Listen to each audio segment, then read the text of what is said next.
you find that whenever you force yourself out to go on a bike ride or run, does it fix it? Yes. Like 100%? No, it definitely helps though. Especially if I find myself like spiraling or like overthinking about a thing. A run will usually help get me out of it a bit. Speaking of running, they're still going. Yeah. We stopped and they're still going. I know. And they're running. They're not coasting. That's awesome. I love it. I wonder if they're practicing for the Rocky Raccoon. Which one is that?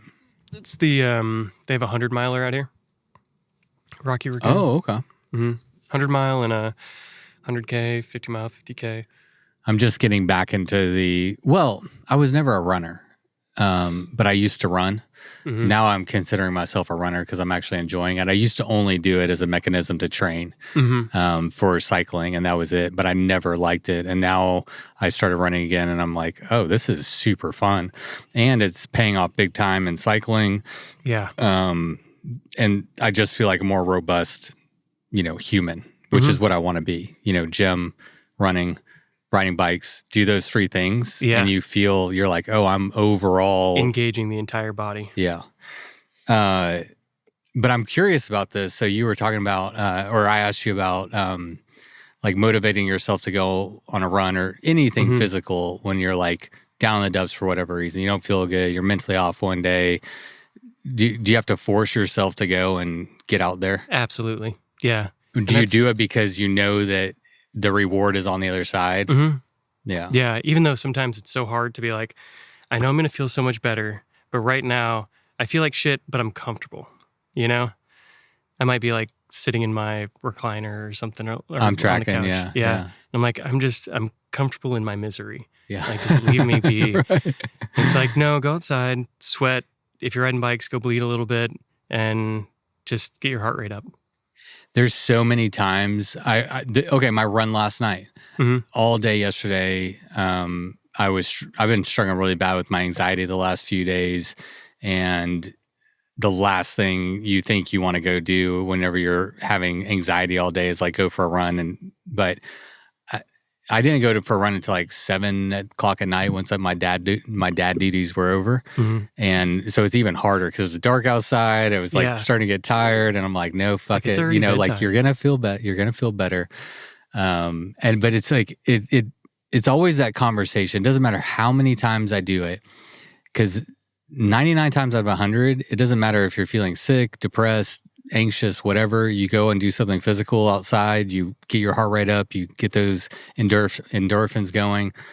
Afterwards, I was like, I feel fucking great. And even when I was doing it, I started running and I'm like, oh, I feel good immediately, you know, and I'm having a great time, and you get done, I feel great. And then the anxiety came back later, but it went away for a little while. But it's crazy how quickly you can just cure that while you're running. Yeah. And cycling, I don't think does it quite as well. Takes longer. Yeah. But running, it's instant because you can't stop. All you have to do is just keep moving your feet. That's why I'm really enjoying running, because there's no shortcuts. And I have to backtrack a lot because on the podcast, I've said every horrible thing about runners in jest, poking around. But I've talked a lot of crap. I'm like, and now he's a runner. But now it's fun because I'm getting into running now, and the last time I ran I know exactly when the last time I ran. It was August of 2018 was the last time I ran, because I did the triple threat, the Hot on Hill, triple threat, the mountain bike race on Friday, 100-mile road race on Saturday, and then a half marathon trail run on Sunday. Yeah, all in August when it's 100 and something degrees. And because I'm a runner now, I went back and I looked at my Strava stats, and I was like, oh, what was my half marathon time? I'm curious. 8-minute, 22-second average mile for a half marathon trail run after I'd already done a mountain bike race and a road race in August. And I was like, you used to be in shape. Like, where was this fitness? I never knew that, because I didn't part of the running community. Mm-hmm. I wasn't keeping up with like what was a fast time or knew anything about shoes. Like I just ran. Yeah. And I was like, Kind of the beauty of it too. Oh yeah, it was good. And I don't need to be like hardcore about it, but it is fun. I have 2 different sets of shoes, right? Like I have my street shoes and I've got my trail shoes, and they make I don't know how much of a difference, but like you can gravel bike versus road bike. Yeah, it's the same thing. Mm-hmm. But the technology's come like a long way. And I'm also it's motivating me to like get back in shape again. I'm really motivated this year for that. Yeah, well, you've got plans this year. Doom. Yeah. Are we doing this? Are we talking about it? Yeah, we can. You want to start with Doom? I think that's a perfect opening. Yeah. I mean, it's top of my mind right now, and it's a perfect segue. So you've been to Doom how many times now? So I've covered Doom 4 out of the 5 years. Okay. From a media standpoint, and then last year was the first year I couldn't go. It was the year it rained and it was cold, and he had to like move the start time and everything like that. So I missed that one. But I've always wanted to go ride out there. Everybody knows like Arkansas is one of my favorite places to ride. And that's true of everybody, but I don't know if you relate to this, but growing up in Texas, like if you want to go for a pretty easy but still epic, lots of places to go ride, mountain biking, gravel, whatever, Arkansas is the closest place to get to from where we're at in Texas. Oh, yeah. So whenever I started getting into like mountain biking and more longer distance riding, Arkansas is immediately where I started to point my compass. And any chance I got, I was just going to Arkansas. Natural state. The first thing you get to from Texas is the Ouachita, not Ozark. And so I actually didn't start going to Ozarks until much later. Until Doom? Before Doom. Okay. Yeah, I rode. Actually, I know when that was too. It was, I went bikepacking there. The last one I remember was February of 2020, and I rode with Brandon Pack, who he's like one of the Arkansas. Oh shit! What is that? The Ozark Foundation. Okay. Like it's one of the nonprofit, or I'm gonna lie, but it's one of the it's one of the organizations that's really pumping dollars into where you outdoor see recreation. Their placards on it's trails. them. So he works for them now. Yeah. But he brought me out and we rode in the Ozarks, and I think I got COVID. Actually, I'm pretty sure I got COVID. And I found out about COVID. It was February of 2020. And I remember Brandon was like, hey, have you heard about this super norovirus? I think that's what he called it, was a super norovirus. And I was like, no. And I don't pay that close attention to the news. And so he's like, yeah, it's like killing people. I'm like, whoa, that's crazy, And we talked about it a little bit, but it was just kind of that initial, okay, sure, there's a new virus or whatever. Welcome to the Ozarks. And then during that ride, I got sick and could barely breathe. And I was like throwing up on the 3rd day. And then I stopped. When I finished the ride, we actually recorded a podcast after. I was like zonked out. And that's back when I had my van and I had it all set up for sleeping. I literally just, after the podcast, I just went into a random parking lot and I slept in my van for like 14 hours. I was sick as a fucking dog, and I woke up and I was like, whoa. So yeah, I think I had COVID. Very early. I guess they didn't have tests for it yet. No one even knew. I didn't even know I had COVID. Wow. I just thought I got my ass kicked from the ride, but it didn't make, like I had like 6 symptoms. I wasn't like fatigued. I was like sick. It was more than just being bonked. Anyway, so to get back to Doom. Yeah. I mean, it's layered. Like we were talking about earlier. It's layered. I used to ride a lot more, a lot more. And I have made a conscious decision to prioritize other things other than my personal, fitness and my own like personal quote unquote career and the things that I want to be doing on a bike. I've put those on hold to create the Texas Showdown Series, to do the podcast. And I'm not complaining about that. Like that is a choice that I made. Yeah. But it didn't leave room for me to also, go and attempt the things that I want to do. And I do when I can, but not as much as I want. Like I attempted AZT. I dabble here and there, but the thing that I realized very recently is, and we were talking about this on our ride earlier, is like the last 6 years of my life has been committed almost exclusively, like in my spare time, to, building routes, developing routes, scouting routes, building relationships, getting sponsors, volunteer, like building a race series in Texas. So, even, it's, 2 years before East Texas Showdown, there was the work leading up to East Texas. And then that rolled right into Central. And then that rolled right into West Texas Showdown. And right now is the first time in the last 6 or 7 years that I haven't been developing a race series or a new race as part of my series. Despite having a new race in 2026. Yeah. What new race? The Throwdown. Oh, yeah. But that one would be easy. Yeah, we'll touch into that later. Yeah. We're going to, there's not going to be a lot of hand-holding, so we're going to make it easy on me. Yeah, for sure. But yeah, what I want to do is turn my ship around. I want to go back to that 2018 version of myself that was, doing hard things. That was also the year that I rode in February, my first bike packing race, which was the Grand Gravel 500. So I did that in 2018, and I closed out the year with Triple Threat, and I did other shit. I was doing the Timber Race Series at that time, so I was also doing like the marathon series, not the short one, but the long one. Yeah. So, which is a commitment. It was a commitment. I bought an RV, and I was committed to it. I was like, this is what we do, Yeah. But I put a lot of that on hold and devoted that time to building this other thing, which has been really awesome. But for the first time ever, I've got time to pour back into myself a little bit. Yeah. And I still haven't really fully looked at the Doom route. I guess for the record, I'm doing the Doom High Watch, the 205 mile option. Cool. And I said this in another video that I'm working on a YouTube series. I guess I'll say this. I am putting out a YouTube series. I'm working on releasing the first episode right now, which I'm going to title Bikes or Doom. Yeah. Awesome. Bikes or Death is taken on Doom. Yeah. And it's, my take on From Couch to Kansas or whatever, right? Yeah. Like, I'm starting off in 2025. I rode 1,500 miles on my bike. It's one of the least amount of miles I've got in the last 10 years, all year 15. long. Yeah. 1,500 miles. Okay. So, I'm just going to take people along for the ride. I'm like, here's where I'm at. Yeah. 45-year-old dude. This is where I'm at in my journey. And we're going to see how it goes. So when did training for Doom start for you, and what did it look like? It started when I signed up, I guess. Yeah, which was 2-3 weeks ago.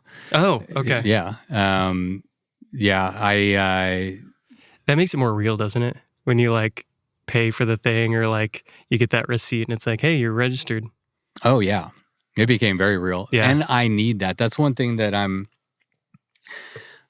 I just know about myself, is that I need that carrot. I need something kind of big and scary to work towards, so that it just helps. It helps me in my daily life. Like, it's not just about doing Doom.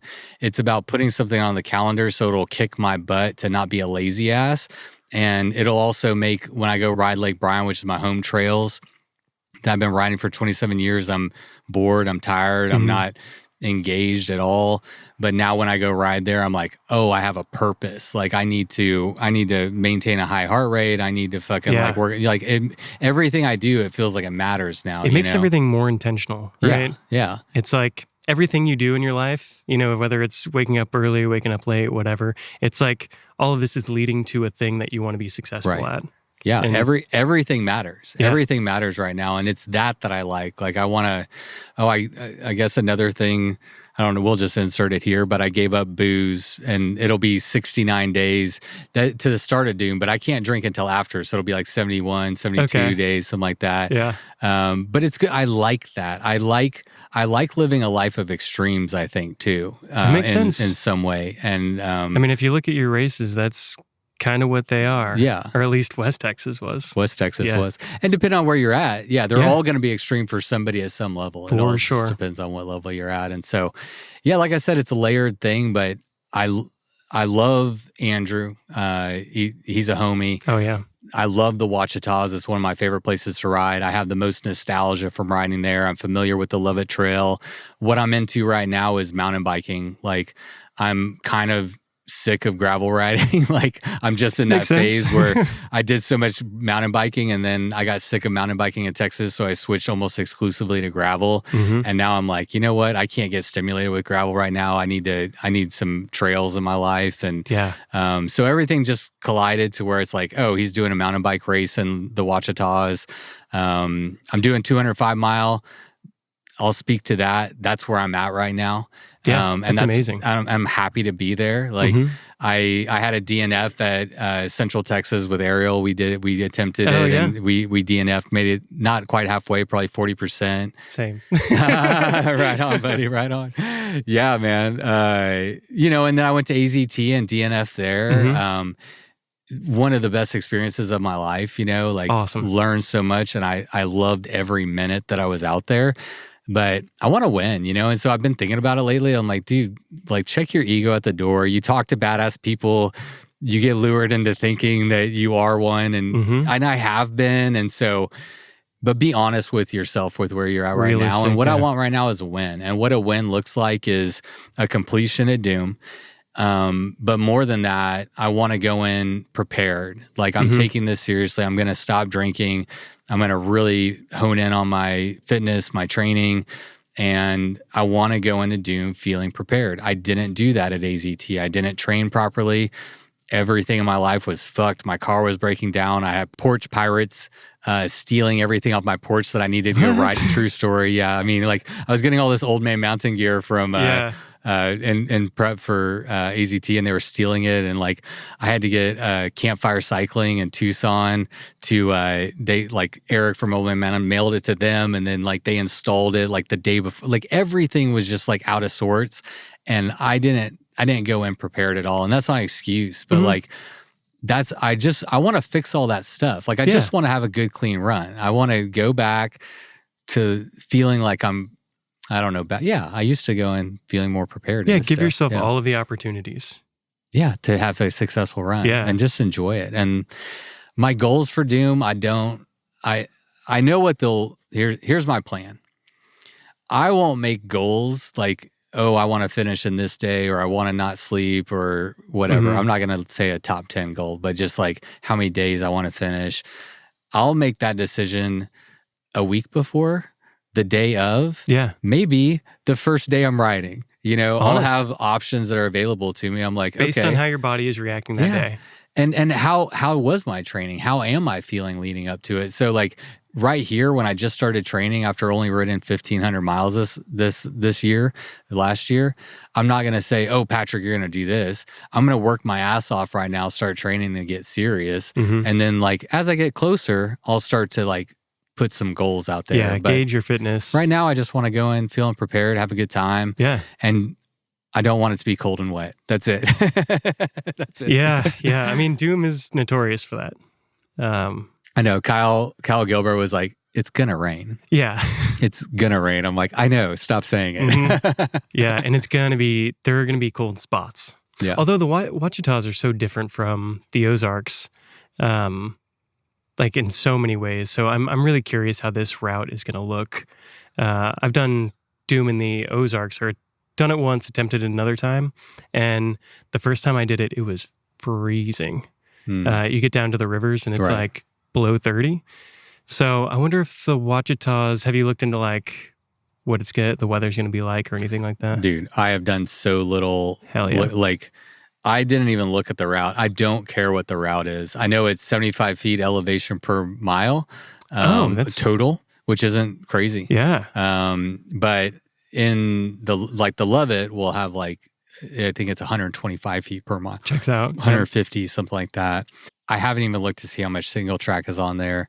And I will, but we're coming off the holidays. And the one thing I know that I need to be doing right now is riding a lot.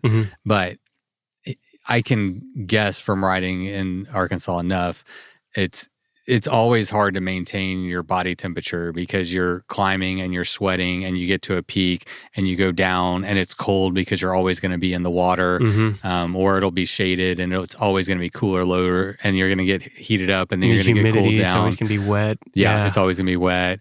So I've ridden in Arkansas enough to know that, just regulating your body temperature is going to be challenging. And And that is just before ETS. Like 2 weeks. 2 weeks? Yeah.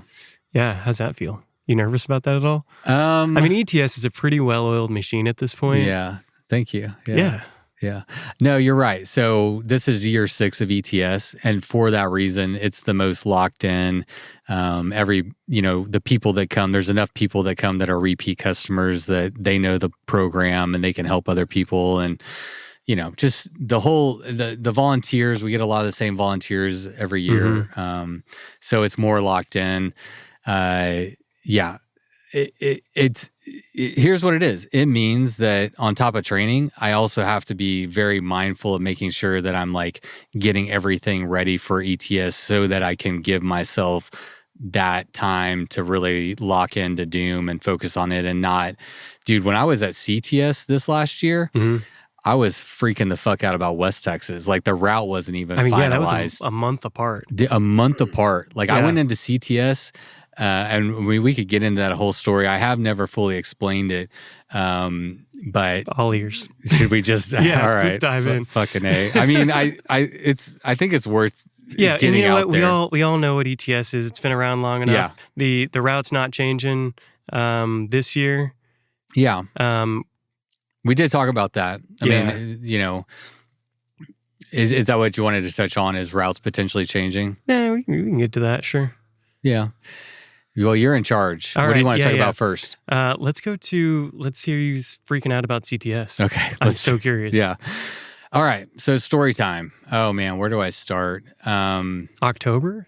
Do you like pre-CTS? I mean, it goes way back before that. The development of West Texas Showdown was a monumental feat. Yeah. I remember we had talked about it earlier last year, I think. Oh, I mean, it's been on my mind since 2019, right? Yeah. Like I've been working on it since 2019 before East Texas even existed.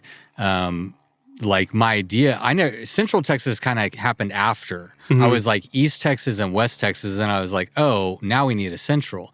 But I started percolating West Texas and East Texas around the same time. It's a long story, but I'm going to cut ahead a few years. Yeah. Let's go 2020. Yeah. So, I mean, long story short, the route was scouted by Andrew Onnerma and I want to give a shout out to Andrew Onnerma because if it wasn't for him, it wouldn't have happened in 2025. It would have happened in 2026. He and I, we never were able to get out there together. We were going out there one time I was in Oaxaca bikepacking and it was the only time he could go. So he went out and scouted by himself. And then the next time his car, we were both headed out there and his car broke down, totaled it. But from repairs, not because he crashed. Yeah. And so he never made it out. And then I was going out on a scouting trip and I broke a car. My car got totaled on the way out there. There was all these hurdles that were happening. I love West Texas. I got to give a shout out to Andrew. Between he and I, we were able to scout all of the route. And that was huge. And so, when I put West Texas Showdown out for registration, we had a fully scouted and vetted 95%. There was a few little parts, but I mean, it was all stuff we knew would go. It was all fine. We put it out there. I put it out there. And then once I put it out there, I got all these calls from Texas landowners with private property concerns. And so that created a major roadblock that, I'm trying to even think how to break it down, but essentially 40% of West Texas Showdown was inaccessible. And so I had put out the route, I had opened up registration, I had made all the accommodations with all the places, all the logistics were in place. And now we're, 5 months out at this point and we don't have a route. And so I immediately, I was at Ride Your Damn Bike Fest in Arkansas whenever I found out about these problems. I drove home from Arkansas, loaded up all my shit, drove out to Big Bend the next day, and started meeting with all these landowners. I met with this like ranch manager that manages this 400,000 acre property. And like, Jeez. I talked to the city, the people that do all the planning and all that. I don't remember what his name was, but they all told me the same thing. Like, especially, I'll quote the guy from the city. He's like, listen, man, it's a wild, wild west out there.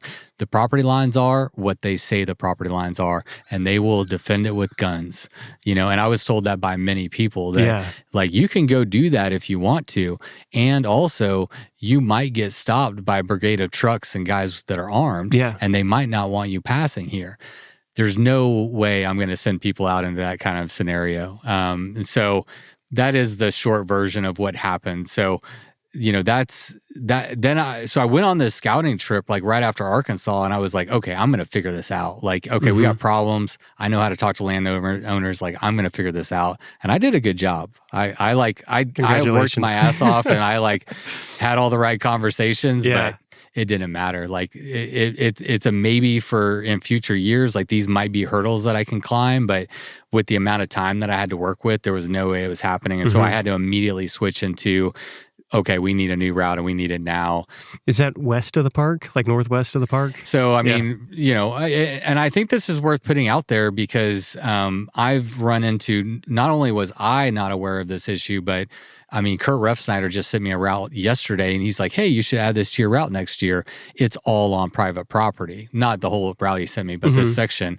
So for anyone who's curious, you have, if you look at Terlingua is kind of on the middle. And then I'm trying to do it on your way, but essentially my way. I'll do it my way. The northwest side. Yeah. Like the north side of Terlingua is Big Bend Ranch State Park. On the southeast side is Big Bend National Park. This entire section in the middle is 400,000 acres. It butts up to the state park and it butts up to the national park. It's all owned by Terlingua Ranch. And here's the thing is like, it's a POA owned property. So, Property Owners Association, and I'm a real estate agent. So I understand that typically in a POA type situation, the roads are owned and maintained by the POA. In Terlingua Ranch, the private property owners own every single square inch of those roads. So the only way to access them legally is to get a written permission from every landowner that touches the road that you want to ride on. That is the only legal way to ride out there. That's insane. So a lot of people ride out there. I can tell you, I've talked to a lot of people from Terlingua Ranch. They do not like it. And also, whenever I moved the route off of their property, a lot of them came up to me and expressed gratitude, and they appreciated us respecting that it was their property. But, I had conversations with them, and they're like, listen, we support outdoor recreation. I talked to two of them that were cyclists. Like one is an active cyclist now that's a landowner in Terlingua Ranch. I talked to another one who's cycled around the world. He's a cyclist. And he's like, yes, outdoor recreation. Also, this is our private property. Yeah, don't recreate on our property. And so, it is what it is. It's their property, and we live in Texas, and that's one of the hurdles that makes building routes and creating these races in Texas really challenging. So why was I freaking out? Yeah, so I did that scouting trip, and then I don't remember if I got one more in before CTS, but the whole time I'm like, I'm having to like throw CTS. That doesn't just happen. So I'm having to like throw CTS and route scout and build a whole new route and get it approved by the state. So after CTS, I drove home from CTS, packed up my shit, drove out to Big Bend, finalized the route, and we threw the race 2 weeks later. Yeah. And it was great. It was successful. Yeah. But it was so nerve-wracking. Like I really thought that I was going to have to like give everybody their money back or something. Like, could you imagine? I went out there. I was determined, man. I told Natalie, I was like, I love a challenge. I really do. Like I did not feel defeated at all. I was like, I'm going out guns a-blazing. Like I'm going out and I'm going to get this done. And it's just like you signing up for Doom. It's like having that carrot to chase adds that motivation, makes you want to get up off the couch and do a thing. It was stressful and all at the same time, I loved it. Yeah. I'm sure your brain was just like so stimulated. Dude, I was firing. I mean, you're alive. Yeah. You are alive right then. Yeah.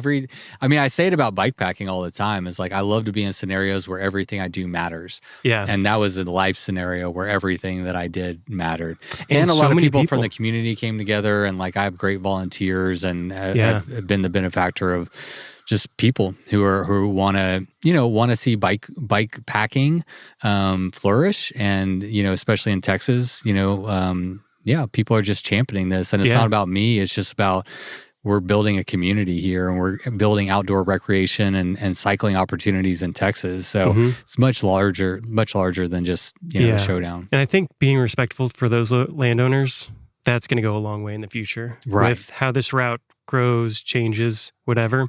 You may get a bunch of them on board, and who knows, maybe in 5 years we might be able to be on some private property. Well, that's why I said trails. It's a maybe, you know, and I said the exact same thing. And in every, region I've been in with the Showdown Series, it has taken, making a little bit of progress every time, right? Because like, they don't know us.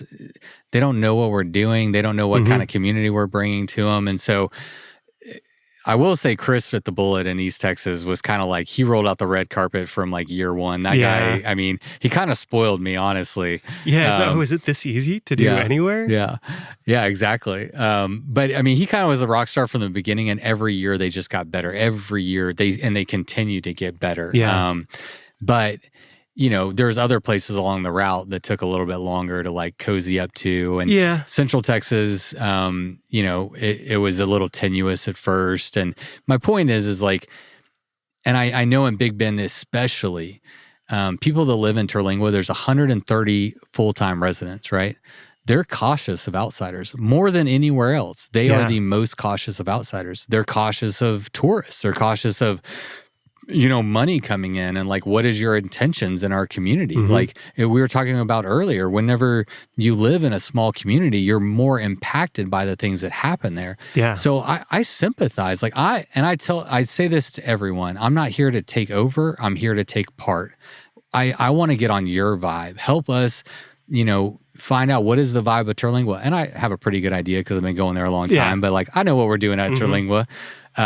But that's what I'm trying to do. Like, I want people to come to Texas. If you're coming from outside of Texas, or if you've never been to Big Bend, I'm not trying to recreate some alternate experience. Yeah. I want you to have the authentic experience that's available for you in that region that you're going to. Absolutely. And I think that rings so true. I mean, specifically in East Texas, like, you get the East Texas experience. Yeah.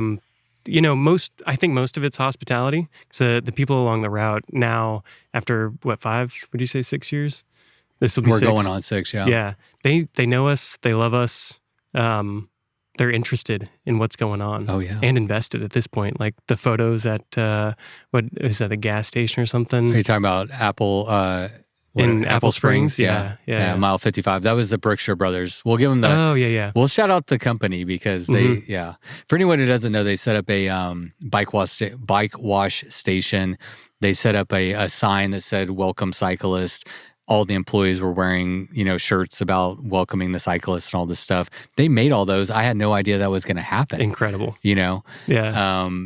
There's just so many stories like that of like, Salmon Lake, they donated their land, and they had like snacks and refreshments this last year. And so, it's been really cool. And watching the community grow, especially from like a participant's perspective, it's amazing. That's why, I know me and a number of the sort of the original folks who started coming to these are so invested. Yeah. Like, we trust it. Yeah, I appreciate that. It feels so good for me. Like, I'm like, I get to sit back and be like, holy shit, this is happening. This is real community is forming. Yeah. And I mean, that's what I'm trying to do. Just build, Yeah, I mean, when I started Texas Showdown Series, I was like, why not us? Why not, like, we need a place to, like, recreate outdoors. It needs to be a little bit more easily accessible.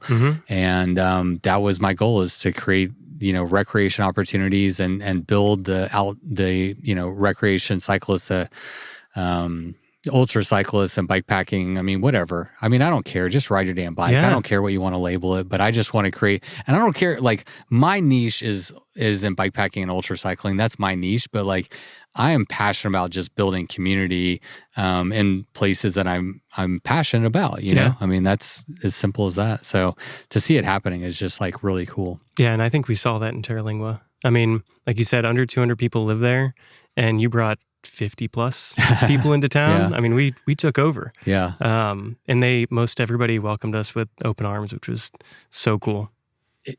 You cannot imagine how important a first year event, like just how important it is for the year one to go well, especially in Big Bend Ranch and in Terlingua. I know for a fact, because I was told directly to my face from people in the community that there are a lot of eyeballs on us, and that's fair. I'm not ignorant to this, like, and that's fine. I get it. Like, we're paying attention. Fine, pay attention. I want you to pay attention. I believe in this community. I believe in what we're doing.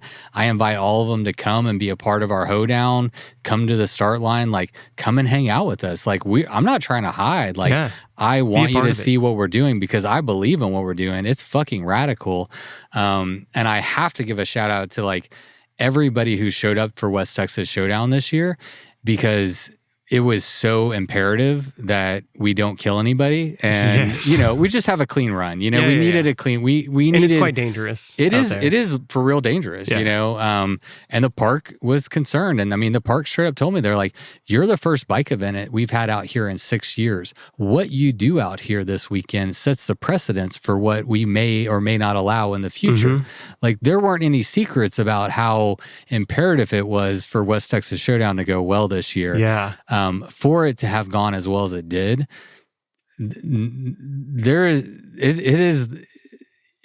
I can't overstate it. Like it is the greatest accomplishment of my life, other than like having kids and stuff. But if you want to talk about like personal and professional accomplishments, community building wise, I mean, whether I'm here or not, like breaking down that barrier and bringing that to Big Bend, somebody else can bring that to Big Bend. Like I knocked on the door, I opened up the door, and it went great.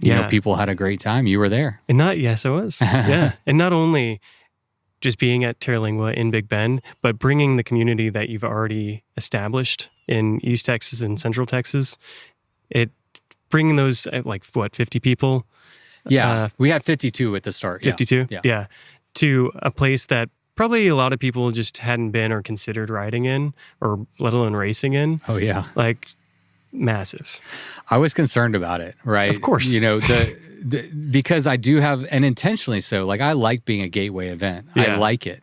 It's where I belong, and it's necessary to grow any sport. You have to have gateway events. And so my events, while hard, depending on where you're at on the spectrum of ultra cycling, certainly you're going to push yourself.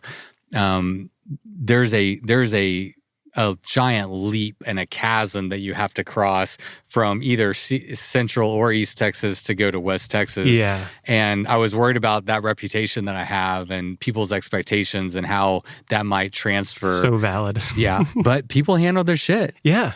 People handle their shit, and I really appreciate that. People were able to get themselves out of trouble or get themselves back to Terralingua with minimal help. I'm trying to think. Dennis was a maybe. We had a rescue situation happening, but he ended up self-extracting. Yep. John was another one who we were looking for, but he also self-extracted, never took a ride. Yeah. And then, shit, what's his name? Ariel's partner. Fuck. He has long hair. I know him. Russell Dorbeck. Yeah, Russell. Okay. He was in a situation too where I think he accidentally hit the button, but we sent Michael Wilson looking for him, and Michael Wilson got stuck. Shout out Michael. Yeah, hey Michael. Michael was killing it as a rescue driver, by the way, and then never just bringing great energy. Yeah. He's just wonderful. But yeah, I mean, we had a couple and here's a funny analogy. I said at check-in, I had a Modelo, and it was empty, but I dropped the glass bottle, and there was a concrete sidewalk, and it landed in there's no grass there, but it landed in the soft sand, and it didn't break, but it like just missed the concrete. Mm-hmm. And I told everybody that was standing there, I was like, that's the theme of the weekend: near misses only, no direct hits. Yeah, and that's what we had. We had a few like near misses. It got to test, and I mean the good thing about that is like. Anytime you have a first event, you're like testing your systems, right? You're testing what you think is going to happen and what you have in place, your water, your rescue, and all this kind of stuff. And we found some areas where we can improve, but we got to test it in a way that like wasn't detrimental. Like, and everybody responded great. Like, the team did so freaking good. Yeah. It was awesome. And also we learned where we can do better. You know? Yeah. So along those lines with volunteers, how do you feel like, I know you had amazing volunteers, but did you have enough people? Could you use more people, at least for West Texas? Interesting. Good question. For West Texas, we had a lot of support in every area except for rescue drivers. Rescue drivers is the one area where we were the shortest, which is surprising because like that would be the funnest thing to do. Like if you were just going to volunteer, just drive around Big Bend would be like the thing that I would want to do. Especially if you're a photographer, like a bird watcher, like something like that. Dude, I would love that. Anyway, but it shocked me. I was scrambling to get rescue drivers, and we were short. Admittedly, we were short, and I had to put in place, like I had this guy I could call. I mean, it was going to be like $1,000 a rescue, but like I had options, and he was going to carry like 6 people at a time, but it was going to be, expensive. So, but the rest of the staff was really solid, and in general, I think that we typically have too many volunteers, which is where I want to err. And I sometimes feel guilty as like, oh, I don't have enough for y'all to do. Go on a nature walk, go on a bike ride, and they do. But I also like that. Like, and I tell my volunteers at the beginning, it's like, hey man, you're here to have a good time too. Like, let's work when we work. Let's be a team for each other. If someone needs to go take a nap, if you want to go take a bike ride, sure, that's fine. Like just, make sure someone else is here and go on a bike ride, like so important. Yeah. So we usually have plenty. The only area we were short was with rescue drivers this year, but it worked out great. Cool. Yeah. There was a listener question about volunteers and how to, like, if there's a link or some way to get in touch for future events. Okay. Yeah. So on Bike Reg, on all my events, if you scroll past the categories, there's a volunteer category. You can just sign up right there. Awesome. Yeah. And we are going to be doing, I want to plug this. Let me put out the dates actually. I'm working on a trail cleanup day at Big Bend Ranch State Park. That's right. We talked about this. Yeah, and it is happening. Okay. And it's going to happen, I believe, it's going to be the weekend of February 27th through March 1st. March 1st. So that weekend. And I'm actually, I got an email from the park this morning, and I'm in the middle of like negotiating all the deals, but I think we're going to get the bunkhouse.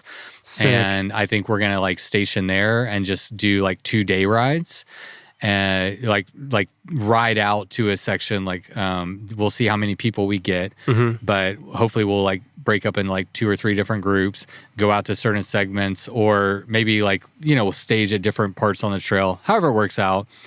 Do a day trail cleaning, hang out at the bunkhouse, day of trail cleaning, and then the next day I want to be like a fun ride day, like everybody just gets to go on a ride, and then go back to Terlingua and we'll hang out at Temple of the Bird, which is one of the places I was telling you we might do the start-finish line, but it's a really cool spot there in Terlingua. So the reason I bring that up is because if you're looking to volunteer, that's much needed. I mean, you rode out there, the trails really need some love. And this is one way that I want to like activate our community to like give back and like make it better, not only for our event, but for just trail users in general and promoting, cycling in the state park. Like it's gone downhill after COVID. Totally. They haven't been able to keep up with the trail maintenance. Yeah. I think there used to be a timber race out there as well, a number of years ago. I couldn't tell you what trail it was on, but yeah. It was probably on the Epic Loop, the 100-mile loop, if I had to guess. Yeah. And they had the Lajitas Bike Festival that the last year they ran it was 2019. Yeah. So like 2019 was the last time there was a bike event that was out at the park. So the trails need the love. And I'm going to do some kind of dirt work. Like, if you come and volunteer, you'll get, I think I'm going to do like half off registration for West Texas Showdown. Cool. So anyway, I want to put a plug out there. I'm going to be emailing that to people soon. Nice. And it'll be like, are you going to do the same kind of registration thing? Yeah. Okay. Yeah. I'll probably just set up on Bike Reg, or I might just do it on Facebook. We'll see. Yeah. Okay. Yeah. Oh, that'd be cool. Yeah. All right. So events, we've got CTS, we've got WTS, we've got ETS. Are you doing Ride Your Damn Bike Fest? We are. This year? Yep. I have a meeting with all the organizers tomorrow. So we had a little chit chat after Ride Your Damn Bike Fest this past year. And we're like, hey, you want to do this again? You want to do this again? Everybody's like, oh yeah, I want to do this again. I love the concept for that. And when is that? We don't know yet. Yeah. Okay. When was it? 25? It was the month before September. It was in September. Okay. Yeah. I had to go backwards. Yeah. So it was, I did 4 events in 3 months. Yeah. It was wild.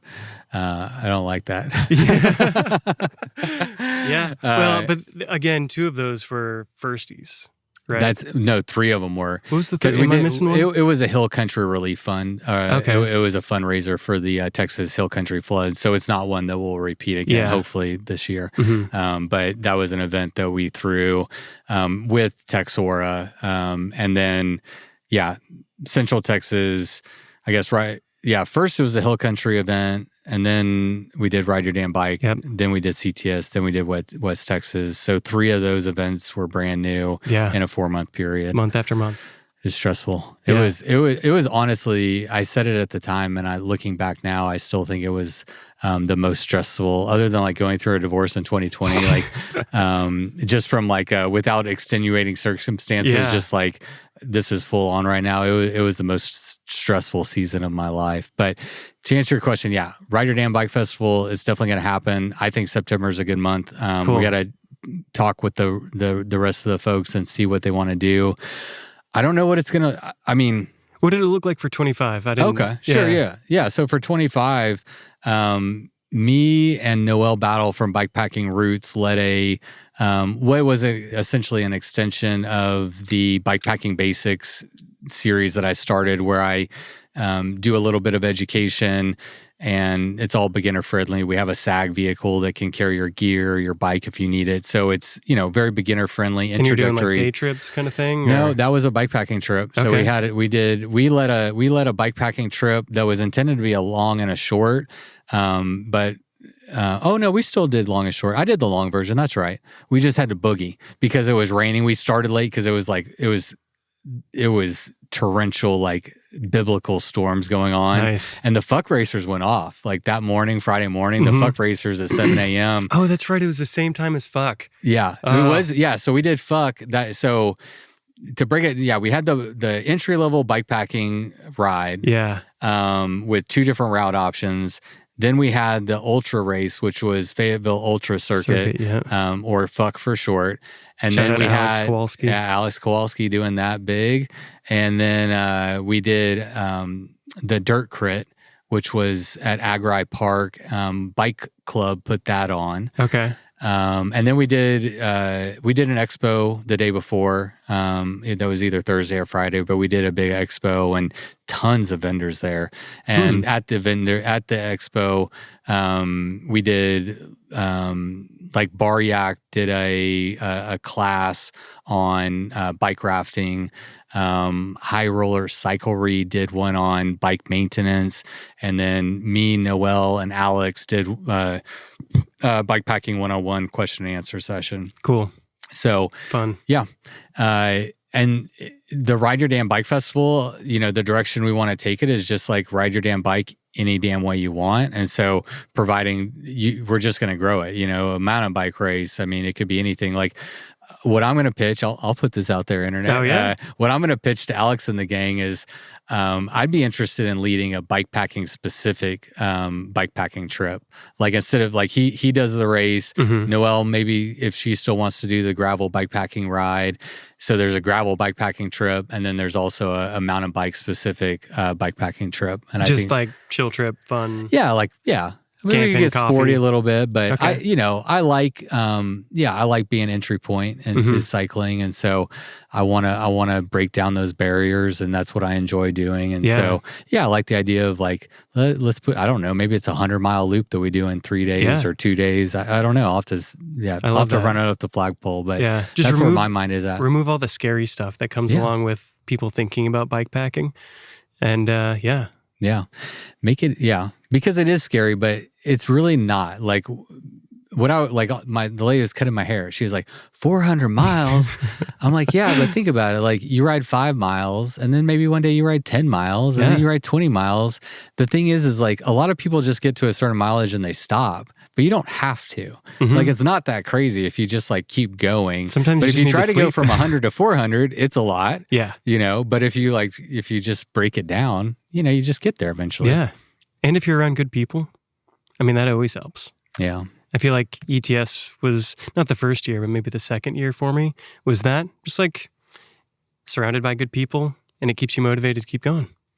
I would like to experience that more. I mean, that's something that I've been deprived of, whatever. I haven't got to experience that side of it, and I am excited about that for Doom, is to be a part of the community and be part of like what's going on. Because a lot of like I'm doing mine, and I just figure out where I can like go do something real quick on my own or whatever. And also, I don't know, I've been doing like, we did that Oaxaca tour, and that was fun. And like I'm not like super racy, but I like to get racy sometimes. It just depends. Yeah. I'm feeling racy. Okay. And my racy is racy for me. I'm just going to get sporty. We all have our own version of racy. I just want to be clear. I am not trying to podium. I am not going to podium. Yeah. But I don't care. No, that's not my metric of success. It's the success of finishing. Yeah. Like that feels so good. And even if you don't finish, I know there's like a huge sort of trope on scratching, but even if you don't finish, like if you make it 100, 200 miles in a 400-mile race, like good on you. Yeah. You went out there, you woke up, you trained a little bit for it, and you did it. I have no shame in my scratches or my DNFs, but I'm tired of that, and I'm ready to. It's like, okay, I've learned enough lessons. I'm ready to go back and apply them at a more reasonable level. And I was thinking about them, like, to circle back to what I was saying earlier, is like, Patrick, you created the Showdown Series too, and it's there for a reason, and it's there for people who are where I'm at right now. Yeah. Like that's if I was going to go do my series right now, I'd commit to like doing the Showdown, and then next year like build on that, and then do the Showdown next year. Yeah. So about that, what year would you anticipate being able to do one of your races? Like during the race? Yeah. Oh man, never. Okay. Yeah. I don't want to. That's not true. I would love to. Yeah. But I want more to provide that experience for other people, know? And maybe I'm inflating my role more than it needs to be, and maybe like one day they'll just run themselves. You are the hype man. I do a little hyping. The man behind the megaphone. Yeah, I do a little, and I enjoy it, and for better or worse, like I have created that, and I feel, and it is my job. It's my job to provide that experience and to be available for whatever. It's not just to be a hype man, but it's like, if something goes wrong, I can't be out on the trail, and things come up all the time through races. And so I just don't see a time where it makes sense for me to be going and enjoying my event. I think that I should enjoy my event by making other people's experience as awesome as it can be. And I like that. That's what I want to do. So I'd say never. Beautiful. Yeah. All right. So aside from Doom, are there any others, at least in the States, that you're like kind of interested in or want to poke at?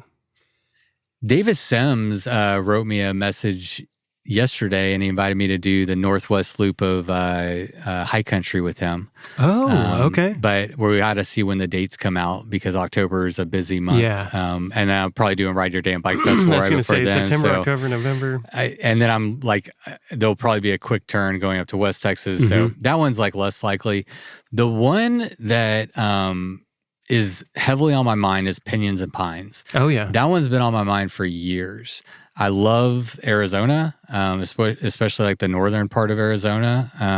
So like I look at my year-long goals the same way I'm approaching my goals for Doom. I'm going to see how my training goes and then get through Doom and then make an assessment there. And I'm also going to look at like my time availability and like what do my routes need? What do my kids need? Like I got to like, figure out how to manage life. But this is the new fun problem is like now that I'm not building race series, I have more time, but I don't know exactly how much time I have. Yeah. So I'm going to do Doom and I'm going to see. But the other one that is on my mind, and whether I do it this year or next year or whatever, I want to get out to Pinions and Pines. That one looks really awesome. Yeah, that seems like your vibe, like that area. It's my vibe. It's a good distance. I think it's about 400 miles, single track heavy. Yeah. I think I'd be happy out there. Easier than AZT. Yeah, I can imagine. Do you want to touch on the new race for ETS? Oh, yeah. Throwdown. Yeah. So while I'm not creating new routes per se. Same route. It's the same route. But we're introducing the gravel throwdown. No. We're introducing the gravel throwdown. It's not gravel, it's gravel. And nobody knows what that is, but we're going to find out this year at East Texas. But I think it's going to be fun. Adding gravel is something that has been on my mind for probably at least 2 or 3 years now. But I'm a firm believer in finish the series first, then add to the series. I'm very interested now that I'm doing running is like adding in, running option. Mid-South, does that as well. Yeah. There's other places that do it. It's not that crazy, but I love it. When you add gravel, you're giving one more opportunity for your friend or your partner to come ride. Not everybody's going to want to go ride 160 to 400 miles, but you may not know this, but I actually just released a 42-mile gravel option for the throwdown. Okay. And so we now have a 69 mile and a 42.0 mile option. Okay. Sick. And it's going to take part on the Death Star. So if anyone doesn't know, I think most people do, but at East Texas, you do, 310 and 20 miles, something like that. And then you have to pass by the Bullet Grill, which is the start-finish line, and then you have to do a 69-mile route that we call the Death Star. And so this year at East Texas Showdown, it's very common that people who do Slowdown and Showdown are finished by Saturday. Not everybody, but a lot of people get done, and some people just go riding on Sunday. And so now we have a gravel race where people can come in with fresh legs and just sign up to do the 69 miles. But if you're doing Slowdown or Showdown, you can enter the throwdown for free at 8 a.m. on Sunday morning. And we're going to pit dirty, tired, angry ultra cyclists. It's going to be awesome. Against fresh-legged gravel daddies. A battle. Gravel daddies. A battle in the East Texas Piney Woods, a 2-wheeled showdown. I think it's going to be fun, man. Yeah. So it just like unlocks a little bit of fun and shenanigans, another extra challenge. And it's going to bring out a whole nother group. We talked about this on the ride, a whole nother group of people, the gravel daddies. Those folks who like trade in their 28s for 38s or 42s and just want to hammer. Right. Against us. Yeah. The raggedy, dirty. And I think everybody's going to have a chip on their shoulder, right? Like everybody, if you're in the ultra crew, you're going to want to represent the ultra crew and you're going to want to show up. And if you're representing gravel, you're going to want to, do that. And I think, and so now you can have someone that theoretically gets first place in Showdown and first place in Throwdown. Yeah. So it adds a whole nother like dynamic to it. So Yeah. I think it's going to be fun. It's going to be silly. It's more accessibility. It's another way to get people out riding their bikes, enjoying the weekend. So I'm really looking forward to it. You can just come out and... Oh, yeah. Very important. Yeah. You definitely don't have to race it. And we're not going to have aid stations. We might throw one out. We'll see, but probably not. Don't count on it. Yeah. That's pretty. See those birds flying in the V? They're like way over there. I believe you. Yeah. Sorry. It's all right. Just got distracted. Just like that spider in the woods. Yeah. Oh, yeah. So like, it's just not going to be supported. It's self-supported gravel racing is what it is. It's not going to be hand holding. If your bike breaks, you fix it. If you can't, walk back. We don't care. Yeah. Actually, we'll come get you. But that's the marketing. If it's more than 20 miles, then call us. Right, kind of thing. Yeah. If it's less than 20, walk your ass back. Yeah. Yeah. No, I'm excited about that. Yeah. I almost introduced. I think at Big Bend, it'll make a lot of sense too. Like. To have like some shorter options out there, like everything out there, even the 100-miler was extreme. So, we had what was the finish rate? 31% completion rate. Was it? Yeah, 31%. It felt like much less to me, but then again, I also scratched that one. So, So are you thinking about doing the short track races on? All of them. All of them? Yeah. Yeah. And it was part of the reason why I changed the death loop on Central Texas and made it, now it's like it's close to 65, 67 miles, something like that. But now it's a perfect like century gravel race. Nice. Yeah. So, and it was also like 32 miles. It was it wasn't deadly enough. So it needed to be longer anyway. Yeah. That makes sense. So that one's set up for it. I haven't decided what I'm going to do at Big Bend. I have a few different ideas, but it probably won't be a gravel race. It'll probably be a mountain bike race out there. Totally. Yeah, it's mountain biking out there. It would either have to be road or mountain bike, or just do it on the park roads but I think it's going to be a mountain bike race out there, which is I mean, we're going from like gravel riding to mountain biking out there. So it makes sense to just keep it. It's like the essence of the original event. Yes, right? Exactly. Yeah. Yeah. The essence of the original event. It's like CTS is more road, some gravel. So I think I scratched that one too, so I don't know what the death was like. It's way more gravel. Is it? Yeah. Okay. Yeah. Yeah. It's CTS is weird because you get all the gravel like on the north portion of the route. And it's very gravelly. And I teased this to you. Eric and I did a 10-mile ride prior to this, which I mic'd us up and we might release on Patreon if the audio turned out. We'll see. We'll see. In the video, maybe? I think I had a booger hanging out in one of them. I definitely had two boogers hanging out. What was I saying that? I teased the fact that I've already started developing another Central Texas route with a lot more gravel. I mean, I've been working on different variations of East Texas, so there's definitely the chance for things to change, and probably will. I'm planning on them changing in 2027, but in 2026, like I just completed the series. I thought about changing things up this year. I'm like, nope, just lock it in. One locked in, clean run with the series the way it is, and then we're gonna start shifting up in future years for sure. And like we talked about on the trail, like that helps tune things because like ETS, it's fine tuned. CTS, I think for the most part, there could be a couple of things. Everything really clicked big time in year 3. Yeah. And then Big Bend, I mean, it's such a beast out there anyways that there's always going to be a learning curve. So like locking this one in because this route's pretty fucked up. I mean, the 100 miles that I rode, first 100 miles was pretty gnarly. Yeah, really hard. Yeah, really hard. So, I love it. I know. I'm excited to go back and do it again. That was a real challenge, man. Like it didn't matter what route you were doing. Like that was a real adventure, and I love having that in the series. Yeah, it feels good. I like within the series, there's a lot of differences, right? You have a gravel race, you have a more road heavy ultra race, and then you have a very, very challenging mountain bike, hike a bike, adventure, probably not bike. A gravel bike. Definitely not a gravel bike. Leave them at fucking home. Yeah. I mean, you can do it. I say, hey, everybody that brought a gravel bike isn't bringing it back again. Oh yeah. No, for sure. Yeah. Damn, that makes me want to bring. I would never. No, I'd put a suspension on mine. Yeah, finish it first and then Thank bring you, it.